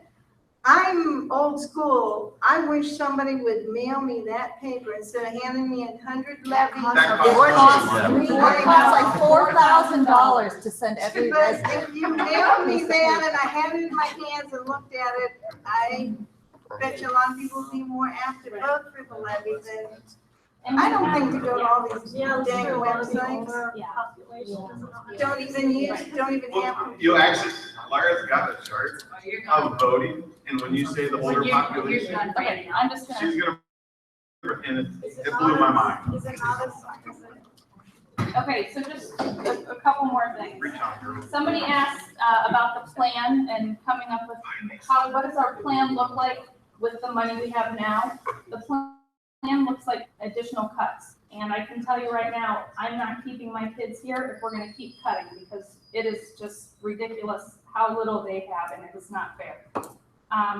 From a levy standpoint, we have asked these guys, a levy committee standpoint, different numbers. I'm just gonna be very general, so last time we asked for 8.3. We have gone through the chart and looked at, I've probably worked 10 or 12 levies at least. I don't even know, it makes me crazy to think about it. And we went through and saw, okay, one time the Tea Party came in and said, we want you to promise this, and this. Sorry, Larry. And we want you to ask for 5 mills, 3 operating, 2 permanent improvement. And so we had, I think before that, a 6-point-something mill levy, the working project. And then we went down and asked for 5. It by way more votes than 6-point-something. What I have asked our board members is, we do have, because of the 5-year forecast being like a 2-week Ohio forecast that's ever changing, it's looking like we have a little bit of money. If we would still ask for the 8.3, we would have a little bit of additional money. And I'm not saying money that we don't need to ask for a levy, to possibly bring back a couple of things to the students. So I think one of the things that we want to find out in this meeting is, do we want to ask for a less levy and think that it's going to pass and keep it as it is? Or what are the things, the board wants to know, what are the things that are important to you? Is it to bring busing to 9th graders? Is it to try to get another AP class or 2? Is it going to be saying, our teachers deserve raises because we want to keep them here at our district. We don't want to have a brand new teacher teaching a 10th grader statistics when they just took statistics 4 years ago. I want to have an experience, and I'm not saying that somebody couldn't do that, so sorry if there's any new teachers taking statistics, but you know what I mean. Yeah, we got you. So what does the community want? So I think that's what these guys want to hear. I want to hear it so I can push forward with working to market our new levy. I apologize, we do everything on the computer because it cost us $4,000 probably 2 years ago to mail out a single page trifold flyer that most people just throw in the trash. So we are looking for new ways to get the information out to people who may not use the computer. And that's it, that's all I have to say. But Brandy, I want to say one thing though, because here's the danger when you ask what you're gonna do. We might, if we sit here and say, we're gonna do this and we're gonna do that, and you pass a levy, and then the state cuts $500,000 from us, and then we can't do it, you know what you do? You come in the meeting next time and go, you're a liar. And we're not liars. I mean, that might not be the smartest people in the room, but you're asking for a promise that we have no good idea of what the governor's doing. I mean, the last budget, they take money from us and give more money to Aurora. Why is that? Where's the sense in that? So to say that, you know, if you gave us $100,000, we're going to turn around and do X with it. They might take $200,000 over here. When and I don't remember what it was a little bit, I think 3 years ago, they gave us $425,000. Front page on a Record Courier, local schools get more money. You know what they did that wasn't in the paper? They took $420,000 from us on another line item. So people came in and said, you got all this extra money, what are you going to do? And I think just in general, people need to understand, I do think the one good thing that came out of certain parties requesting that information is that people do want to see the plan on paper. And I think for sure from a levy standpoint, and I know we're going to have to put a little disclaimer, you know, the state can change it, but I do think whatever your plan is, I need to be able to give that to everybody else. So I know just in general, if we're talking about numbers, I think a lot of people my age, I have 3 kids, one in middle school and 2 in elementary school, think that maybe the number isn't the issue, it's maybe the trust. But I think if most people really do sit down with the board, the superintendent, the treasurer, the trust is there, the spending is there. I don't know how you could question us spending $8,400 per student and rating with 10 schools. They are doing their job, they are doing it right. We've tried to be open, I mean. I'm not saying you haven't, I'm just saying. In general, I'm just talking to everybody, like, we've tried to be open, our superintendents want themselves out to local businesses for meet and greets, nobody comes. We have the State of the Schools address, and there's more people here tonight than there are at the State of the Schools address. A regular board meeting, like just in the front row, that's all that comes, like not these, but we usually have 6 people, and 4 or 5 of those are teachers. We need the community involvement in everything. We need you guys here tonight, amazing. I wish this was every meeting. I wish this was double or triple. I wish we filled the room every meeting. Levy committee meetings, I wish we filled the room. State of the Schools address, fill the room. We've tried in different ways, you know, sending things home in kids' book bags. That only gets to the parents, it doesn't get to the people that don't have kids. And you know, people get mad. You come door to door. Okay, we won't do door to door this time. We'll mail. Well, why didn't you mail me something? You should have came and knocked on. No matter what, everybody yes for the levy, and everybody's going to have a reason why they vote no for the levy. We're trying to get the information out there to everybody as much as every way possible, but we don't know how to force feed it to you. Like, so we need to find ways to sneak it in. Troy, did you have a question? Yeah, I mean, I'm just going to Mr. Shears saying, you know, basically Suffield doesn't pass levies. But I mean, the numbers speak for themselves. We're the lowest per pupil. We're keeping up with Kent. You got to give them a reason why you want to. Why would you? Why are you going to pay more when you're right on it? I mean, you got to convince them to do that. I mean, you're going to say you're going to pay more, you're going to have exactly what you want. Well, look what Kent has, though. The numbers are what they are. Right, but to bring that stuff here, That'd be like if you made widgets. No, I'm saying Kent pays a lot, they're foolish. We're doing it for less, you know what I mean, that's my. Yeah, but you can only stretch that dollar I so know, far. I'm just saying, But what what they're seeing. that though is that Kent has a ton more programs for kids.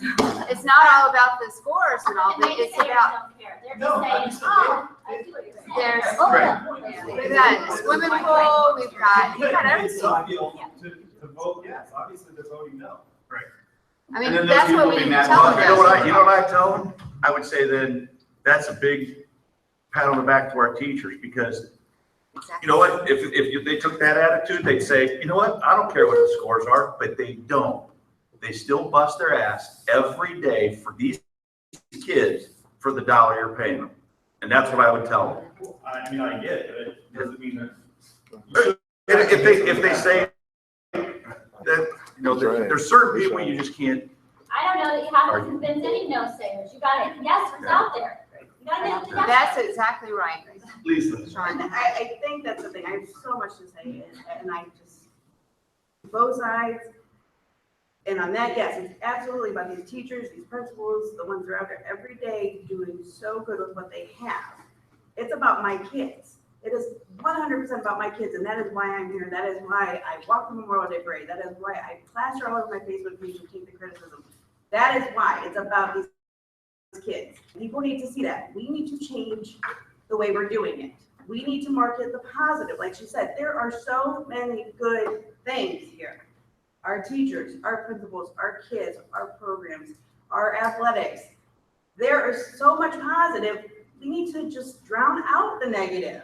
Yes, there's negative. There's always going to be negative. There's always going to be that one guy that wants to question it. I want to give someone a raise because I want to keep him. I don't want a new superintendent every 4 years. I don't want that turnover. I want it to be positive. I want it to be just like it was when I was here in 1993. I want that. I want pride in our community. I want everyone working together. If you have a question, if I have a question on you guys, I will ask you guys. Ask Randy. I ask him all the time. Oh, Why are you guys doing this? What is going on? Be honest. Bernadette Moore wants to see if we can't bring back this Falcons Nest mailer. Absolutely 100%. We have people that will pound the pavement and go out there and get business sponsors to pay for it. And if we can get it done, we'll get it done. Because that's where our hearts are and that's what it needs to be. It doesn't need, the numbers are there. Look at them. We need money. Everybody knows that. You cannot argue that. Yeah, I see what Troy's saying too. People are going to look at that and be like, you're doing it with peanuts, so go ahead and keep doing it. We don't want that because eventually your peanuts are going to run out. We need to show them what we're doing, why we're doing it, and want them to make it better and continue it. We need to change the way we're doing it. That's the thing right now. The peanuts are running out. Right. You don't, if this levy doesn't pass, they're gone. So Well, it's not, they're gone. Right. So it has to pass or we're up against it. And that's where we just need to come together as a community, as a levy committee, as a board, and say, what do we want to do? Because I have people that want to say, like, basically threaten them and say, this is what you're going to get. But people aren't responding to threats because it's been threatened, like you said, since 2010, that we're going to be a state takeover. I think we change it up. I think we make it positive. We show them what you're getting and what we want to do. Something has to change. That's what I'm saying. We have to figure out a way to get everybody on board. And when he has a question, answer him. I gave the superintendent a raise because I don't want him to leave. And that's the thing is we don't always get the questions. Well, You hear from people out there Right. saying that stuff. Well, and You that's try where I to- get my just like, questions. the Facebook thing, when they said a board member gets paid $30,000 a year. It's $125 a meeting, no ifs, ands, or buts. Here you go. Yeah, I'm getting this. One thing I want to talk about too real quick is with that, we're not Broomfield and we're not Suffield. We're field local. So when we talk about what Broomfield does, what Suffield does, no, we're field local. We are one big community. Yeah, we got different trustees and blah, blah, blah, but as a school, we need to come together as field, not Broomfield, Suffield. Carrie. As a Broomfield resident, I've been a Broomfield resident now for many years. I'm here to answer your question. Do not drop it below 8.3. If you can make it continuing, so do I have to keep coming back over and over again? Because it looks to me, from based on all the other people, that the continuing ones at least give you a longer stretch of time that you have to go, and you can do a little bit more planning. That's my request. So you want to know? Keep it 8.3. If you can make it higher, that'd be great. But don't drop it below 8.3. So I came to this meeting because I have a 2-year-old and a 3-year-old at home. So they'll be entering the school system in the next few years. And my concern is what's going to be here for them. And the reality is, if it's going to be status quo as it is now, why am I going to send them here? I'm going to take them and put them in a private school system and take my dollars there. So when the levy comes up and you're telling me that you're running a levy just to be status quo, I want to see the levy that says we're going to keep ourselves afloat, plus we're going to bring a few things back. And let's get there and make that a continuing levy, and then come back in another year or two to say, here's what we want to add again as a levy. But when we're just putting a levy out just to get what we already have, why are people going to want to pay for what they already have, more money? So hopefully we see you add some to that. And I don't want status quo to be negative, because like Sean said, we're still up here. Right, but it's all the extras that we're missing, Also, that we would the kids are missing out on. And so if my 2-year-old, 3-year-old become a 5-year-old and come to the schools, why would I want, nothing against field, I want them to come to these schools, but if they're not going to get the extras and it's not going to give them the edge in life, as a parent, I'm going to spend every hand to give them the best that they can have. Right, and we want people to spend that here. We want this school to be where people come. Like Lisa, I graduated in '93. That's class in the world. Okay. We want all those things here. We want to bring it. So. Just 2 things. My request is to go 8.3 or more. I do think it needs to be a 5-year levy, because I think that the community see you do the right thing with the money, so that they are going to vote to renew it. That's why we haven't done a continuous. Right. I would like to bring back busing. I would like to fix the parking lot, and I would like to see some more electives for the kids. Just kind of an answer to your thing, because my son was in kindergarten when I started working on this levy committee. These are the levies that have gone up. A lot of them bringing all kinds of things back that have failed. So that's why, like last time when we put on something that was just keeping it status quo, sometimes you feel like you can't ask the community for more than that, because they won't even vote for that. You know what I mean? So if you just kind of look, trust me, it's not okay. But That's why I'm doing this. once you get the levy through, I hate for it to be, we finally get one to pass and it just passes as status quo. Right, And then we got to go back and ask for more, and then it's not going to pass again, and then we're up against the same wall again. So it's trying to get a little more when it passes. I mean, we would love that. You do something, law of numbers says you do something enough times, it's going to stick. So when it does stick, do we want to stick where we're just status quo, or we're able to make some changes? Is there more of a chance of it passing if you're telling the community, like if it's, I don't know when the last time a continuing levy has been put on? Put on the ballot? Well, 7.0. We tried twice, 2012 and Or 2014. just to make it a little more, for continuing and tell people, okay, this is the last thing we're gonna do for a while if we can get this money in. Because people are afraid that, if we pass, a bunch of like 3 years or 5 year, short term, then okay, they're just gonna ask for more money, but we keep asking, so I'm gonna vote no. But if we try kind of continuing on and saying, hey, if we get, a little more than we'd ask for like a 5-year one, continuing, we won't be asking you for money again soon. Like, I can only speak for myself, and they have their chances. I've never asked, or shouldn't say never have. The majority of my votes were for the 5-year levy, just because you as the community a chance to grade us on what we did with that money. Because there's a lot of people out there that are like, I'm not going to give you 7 mils forever. What if you run this school another, So it gives the community the chance to say, you know what? They did some pretty good things. So when they come back and ask for another 3 mil, we're going to give it. Yeah, but I don't know if a lot of people are going back to that. I don't know if a lot of people care though. People that already. That's the way I think. I'd rather vote. I mean, I teach high school in a different district, and the high school kids I have could give 2 shits about. But they're not the ones coming to vote. Right, but I mean, They should be. Yeah, I don't know, like, wording it, It goes back to the people who don't care, then they get what they deserve. We need to find the people who care but don't do anything right now. We need to go out, get them to vote, and then pass a levy. But if I'm gonna pay $200 more a year, which I have no problem with, I feel better voting yes for it when I know that it's gonna be status quo, plus we're getting a new parking lot and potentially bringing something back. And when that's out there, you feel like you're getting some more value other than, hey, we're just gonna keep where we are, which I'm not saying we're in a bad place. Yeah, the with our status quo teachers. is not bad. When I graduated, we had a kid that was a rock star. Kid I graduated with was an astronaut. Lawyers, doctors.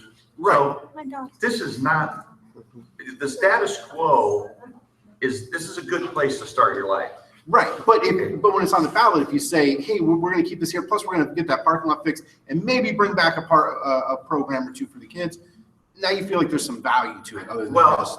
And I agree, but we're trying to eat an elephant and we gotta do it one bite at a time.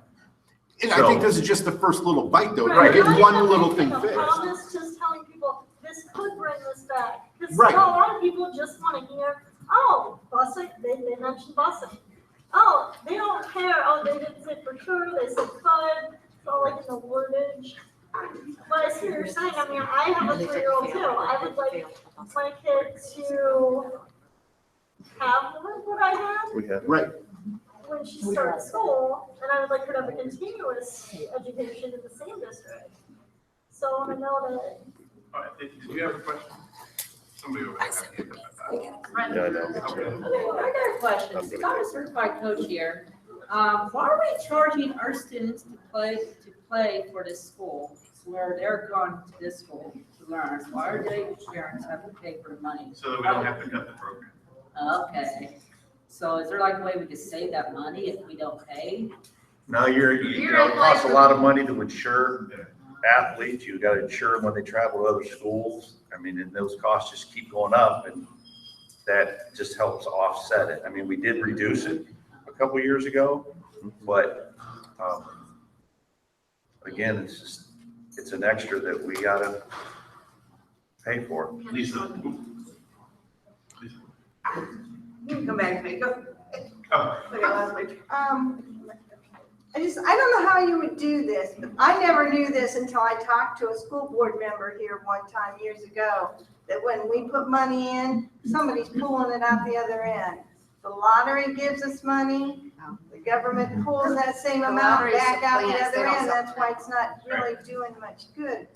How do you get, I never realized that, how do you get that message to the people that our governor is screwing us? If Yeah, and he's I- taking our money let me away, tell you, start other writing states the don't get- governor and tell him to give us our money They back. get, other states supplement their lottery money, but when it was voted in, it was voted in as a supplant, but people just didn't realize that. So what happens is, the lottery might they may put $1 million into education, but then the state takes $1 million back out. Whereas another state where they supplement, that is supplemental. Down, I will tell you this, down in Georgia where they supplement, every student who graduates high school with a 3.0 or above GPA has a full scholarship to any state university or college. And that's all lottery funded. Oh, so ours is not supplemental. Ours is supplant only. Put it in. And you go to North Carolina and we wouldn't be having this discussion. We need more money. We raise your taxes. That's exactly what Yeah, happens people down don't there. realize that we're giving them money and somebody's taking it away, that's why you can't do much with what we give No, you. it's not so much they're taking away, they're just not giving it to you. I mean, they're not actually. They didn't tell the pulling money truth out when of they the system. had that. That lottery, oh my God, if we can give a $400 million lottery payout, That would be and we so can't much. fund our schools, We can People put them on the don't website, understand every state of the school's address, Todd goes over all those numbers and stuff like that, but nobody comes, nobody goes to the website, nobody comes, no. I read some of that, they don't even read the paper, I read it in the paper, what the governor's doing. Lisa. So that is the bottom line, how are you getting? That's the thing, people, you're asking people to give them their money, and yes, I am one that I give you however many meals you ask for, because it's personal for me.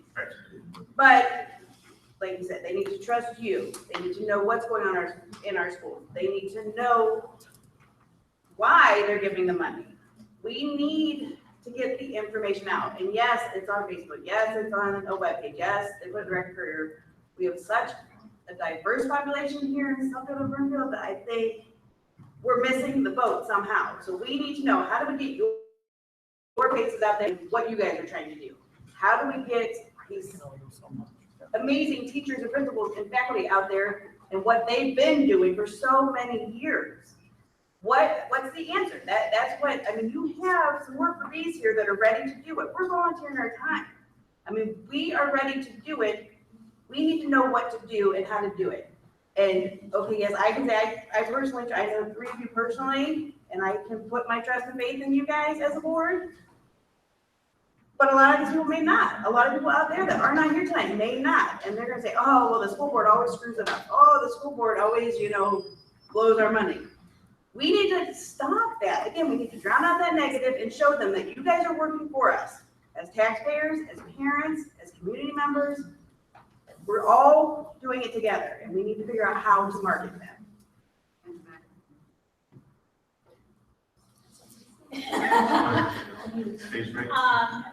I think you should ask for what you need, because I work with a lot of municipalities that are nearing the red with utilities. And the one thing I've learned over the years is that, most people don't really understand the issues. They don't come to meetings because they're busy.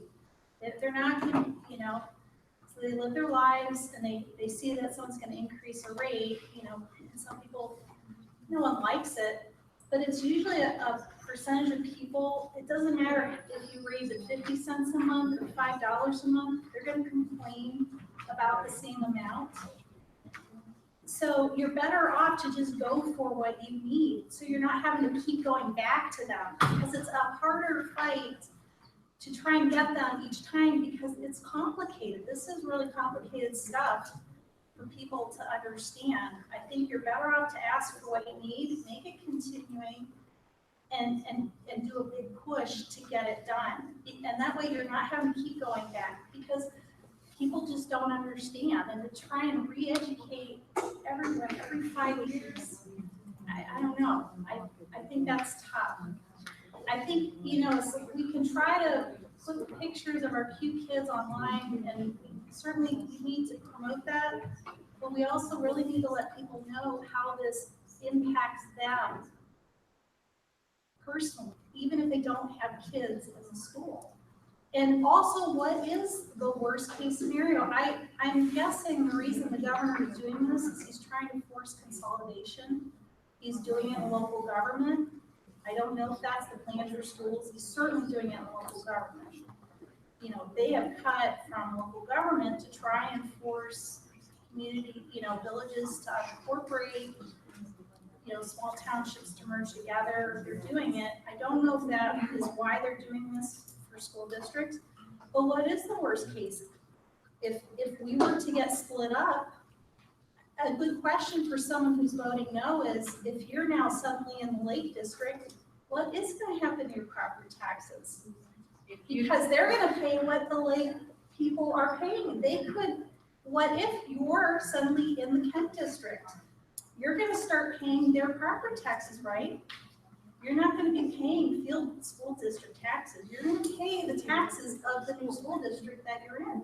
And that school district has to be willing to accept you.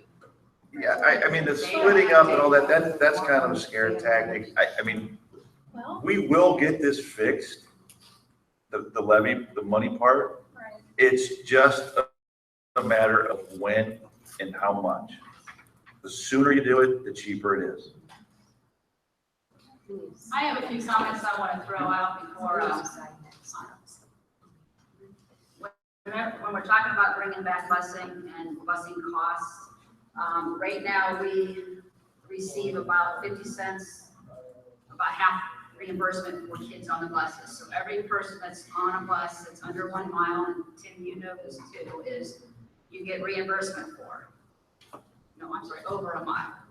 You get reimbursed for about 0.5%.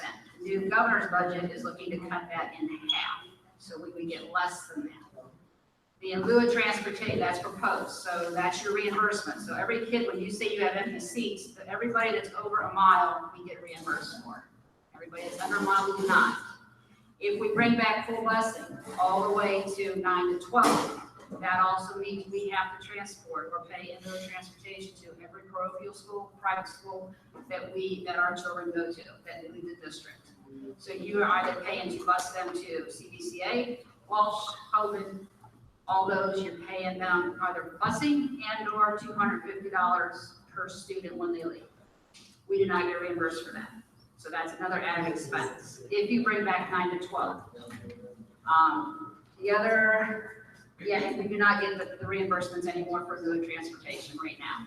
So anybody that we pay, St. Matthew's kids, K to 8, they will receive $250 at the end of the school year per child for those kids that those parents transport out of our district. So there is not just that $300,000 expense to bring back busing, it's about double that. By the time you get done paying for all the transportation for everything. Because you're gonna increase your bus drivers, increase your mechanics, increase your staff, increase your fuel, you're increasing everything exponentially. And well, we got to buy more buses too. So you're not talking a $300,000 fix for busing when you open it back up to K to or 9 to 12. That's everybody in there. So that's just some food for thought on that for how the funding works. Everybody's been talking about who votes and who is voting in our district, and we're getting the messages out, whether we're knocking on the doors. I spent time on the Portage County Board of Elections site. They certify the voters. The chart that I'm going to show you, I have removed all the names from. You will only see addresses. These are people who voted, who cast a vote in May and in November. It doesn't say how they voted, it's just that they did vote. What I did on this chart is I separated by age. We have some 217-year-old residents that live in this district, according to OBE, because they were born in 1800. So with that said, I have color coded, I showed Randy a little bit before. You will be stunned at how many people are the elderly that do vote, whether they vote pro or either way, they are at the polls. So we're going to start way up top. Let me get way up here. Control my,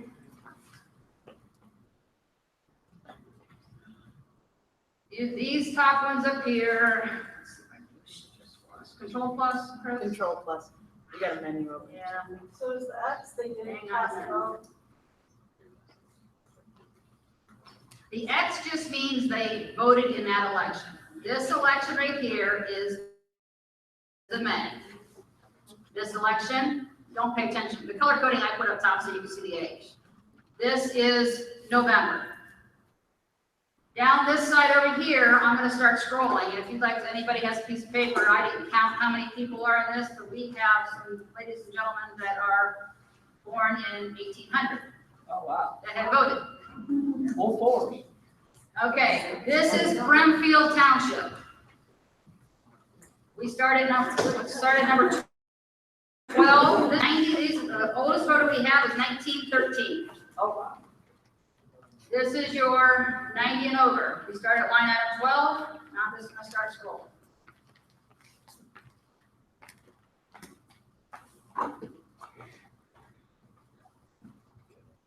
That's the oldest person right there, where they live up on Sunny Brook Road, the yellow. So we're down to line 86. Those are people that are 90 and over that vote. We're going to go to the next demographic. 80 to 89. We started at 88. 88. These are all the people that vote. Now, note the column November versus May. So I show which ones they are and are not voting for. And we just keep going.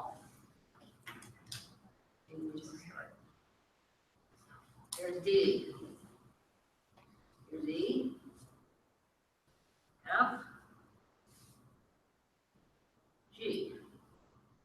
Kent, I put Kent in with Brimfield because it's that little section up off of Sunnybrook. So the 80 to 89-year-olds were down to line 367. That's a couple hundred votes. Our next group demographic, 70 to 79. 369. people on Shaw Drive vote for a fielder. Yep. They vote for a field. Yep. The X's again are just if they voted in which election. Quit giving them, they can't see these flyers. Depends on what part of it. That's C. I'll go a little bit faster because these lists get longer. Here's D, E, F, and G precinct, and then we got Kent C. 1,066. That's almost 700 voters. 60 to 69 starts at 1,066. So these are all your voters who are voting. You guys are looking for your address?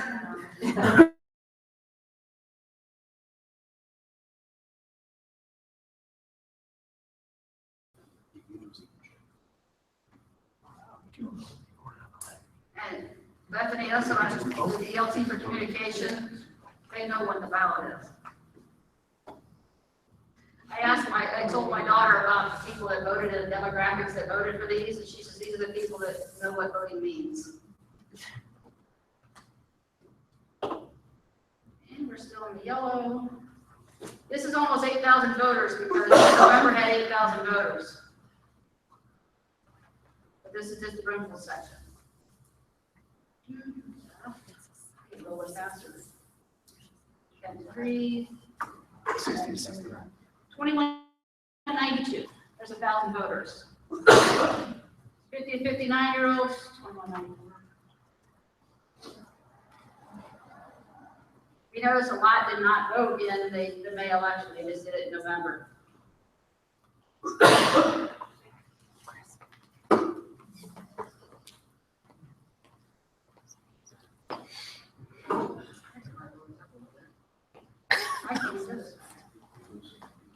Yeah, I know. I mean, I think what it boils down to is we need people out there to think about inviting friends over when we put our next levy on.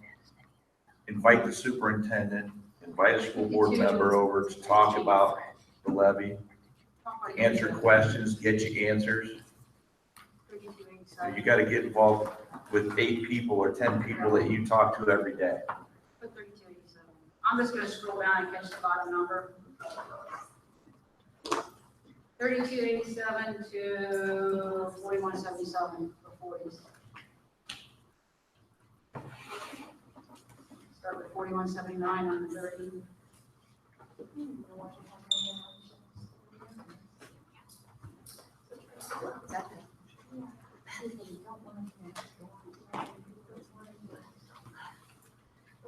$49.48. 20, 49.50. Hey, Steve, are they gonna put it, you guys are gonna put it on the November ballot theoretically? I mean, Probably. to Linda's point, we gotta get it to the parents of the students. They're the ones that truly care, and everybody needs to vote. But one thing you have to remember, if you don't, you have to start collecting the next calendar year. So if you don't pass it in November, then you put it on again in May and it passes, you don't start collecting money until January the following year, correct? Right. That's, So- yeah, last fall we did the Yeah. 6, which makes the same amount as the 8.3 that we just did. But my point is to get to those parents. And in October, September, October, gotta be one of the biggest draws for parents is football.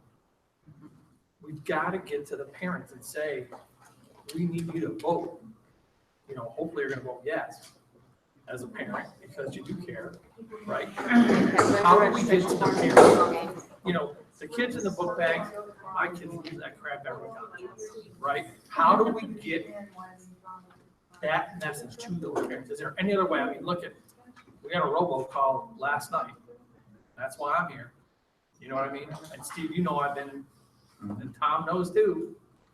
I was involved a lot earlier. Yeah, I mean, and that's a good point. I mean, Tom and I go back and we didn't always agree on everything, but we've talked about it and that's what we have to do. We can get out, talk to people and disagree or agree. But I think if we get the parents, we'll win. You know, if you get Brandy, there she is there. Yeah. I don't mean to stick you in the spotlight, but you need a group of people and a leader to get on board and do the same thing. And you ever seen that movie Gladiator? You know how they got them guys together in that arena? Because they stuck together and they won. That's what you got to think. They killed everybody else. Yeah, That's I why know. I'm just saying, you gotta work together. So anyway. We love to use the robocall, but we can't use the robocall through the school district to say go. But a lot of times, like coaches, the coaches have these things, right? So you can get all the stuff out to your students. Kids where I teach, the big thing, we always pass a levy. And it's a low income district and it always passes a levy. And one of the big things we did last time was the coaches. And I know that it's a bad thing, but they spend more time with their coaches than they spend with their parents.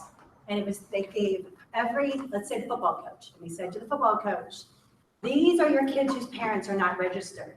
It is your job. We really want you to take these registration forms to that parent. So you go to that kid and that parent at a football game, at practice, however, when they're driving and picking up, a lot of my kids walked. So it was a little trickier, but you have all those dinners and things they do together.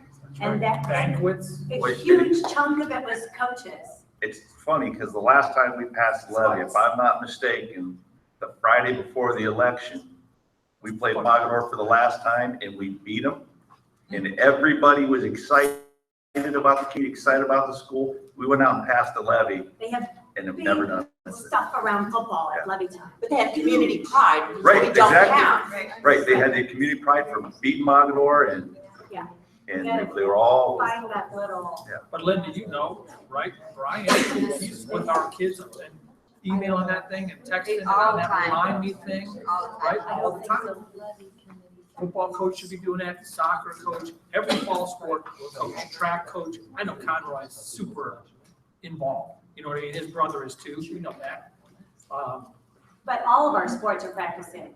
Come July, I mean, even right now, your spring sports are still going, your fall sports, they're all together. Those kids are still together and have contact with their coaches. And so do the parents. Yes.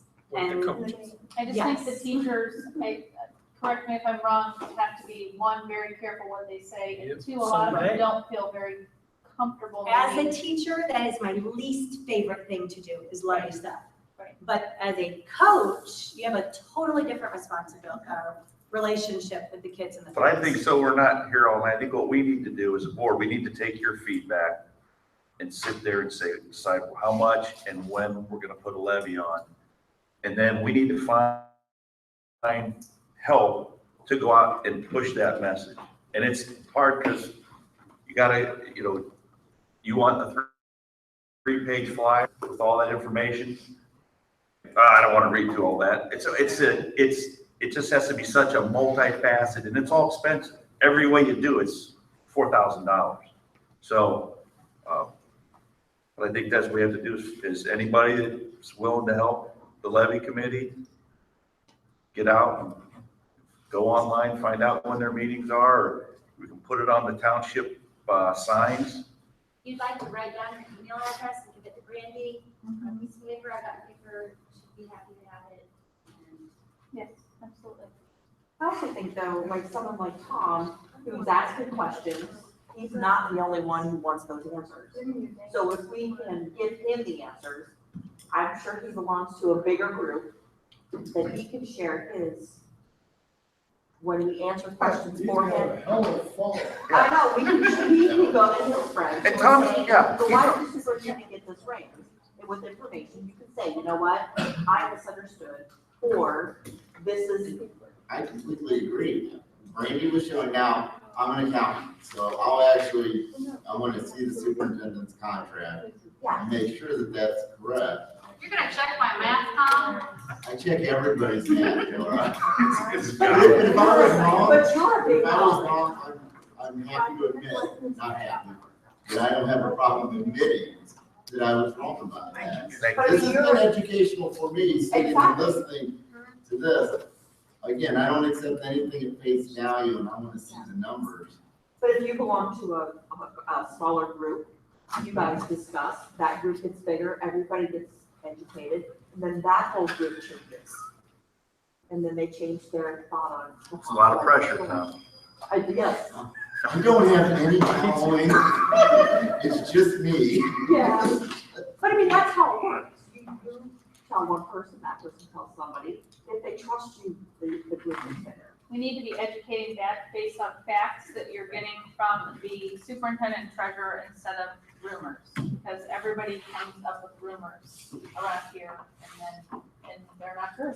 You know, when we hired Todd as the treasurer, and I was one of them that interviewed him, his goal was to be the treasurer that did shared services in his first year to get the Auditor of the State award.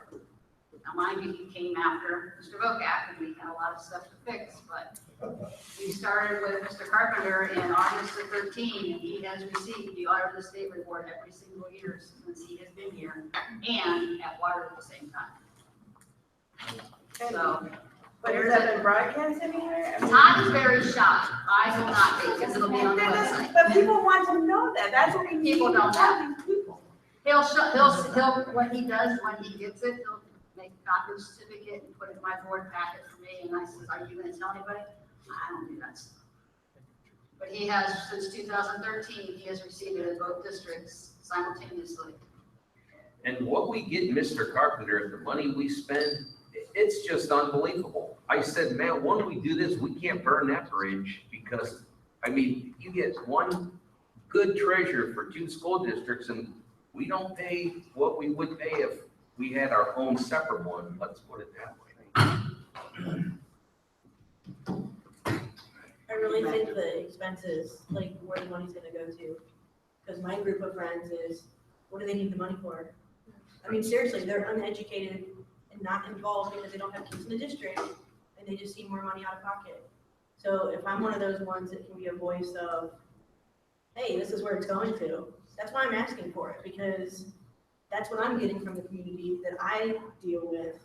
What do they need it for? Again, we can show you what we would like to do. Right. But he explained, I can tell you that we're gonna do the parking lot, but if the boilers break in both buildings.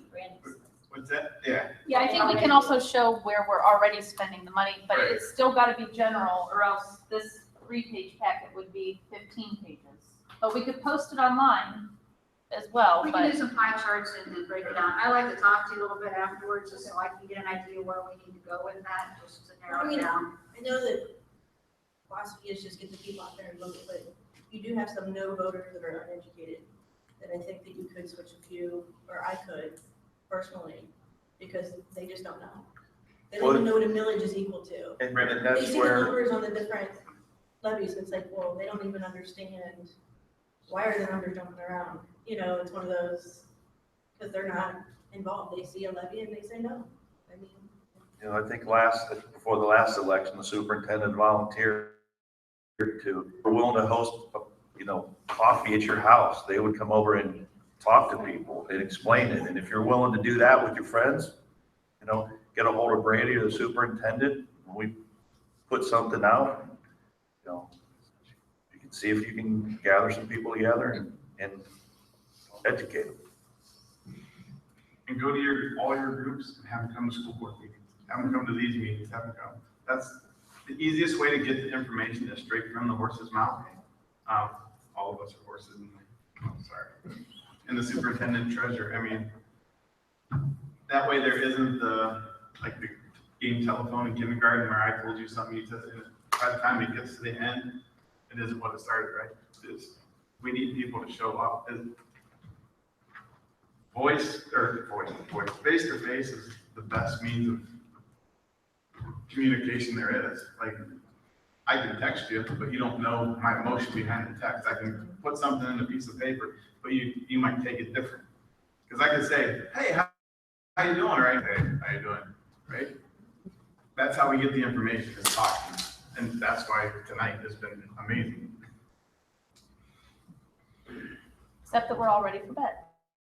I was gonna say, it goes into tomorrow morning. Right. So, does anybody have anything else they would like to? All of these numbers are just without the renewal, correct? What's on the 5-year forecast, yes.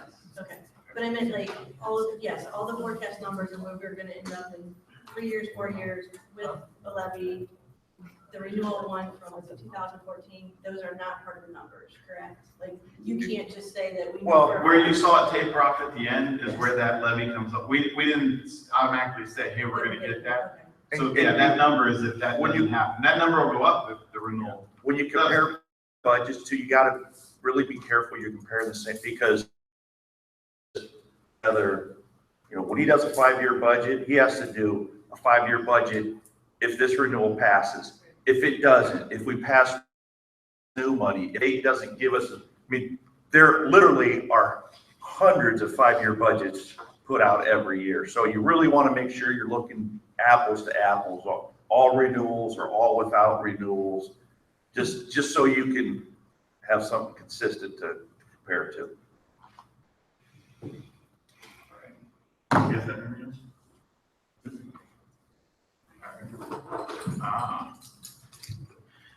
We will adjourn the meeting at 8:46 p.m. May I have a motion? I'll move. Mr. Councilman, can I have a second? Mr. Stewart, second. Roll call, please. Mr. Kelsey? Yes. Mr. Stewart? Yes. Ms. May, yes. Mrs. Wallace? Yes. Yes. Motion passes, meeting closed. Thank you all for coming. Thank you.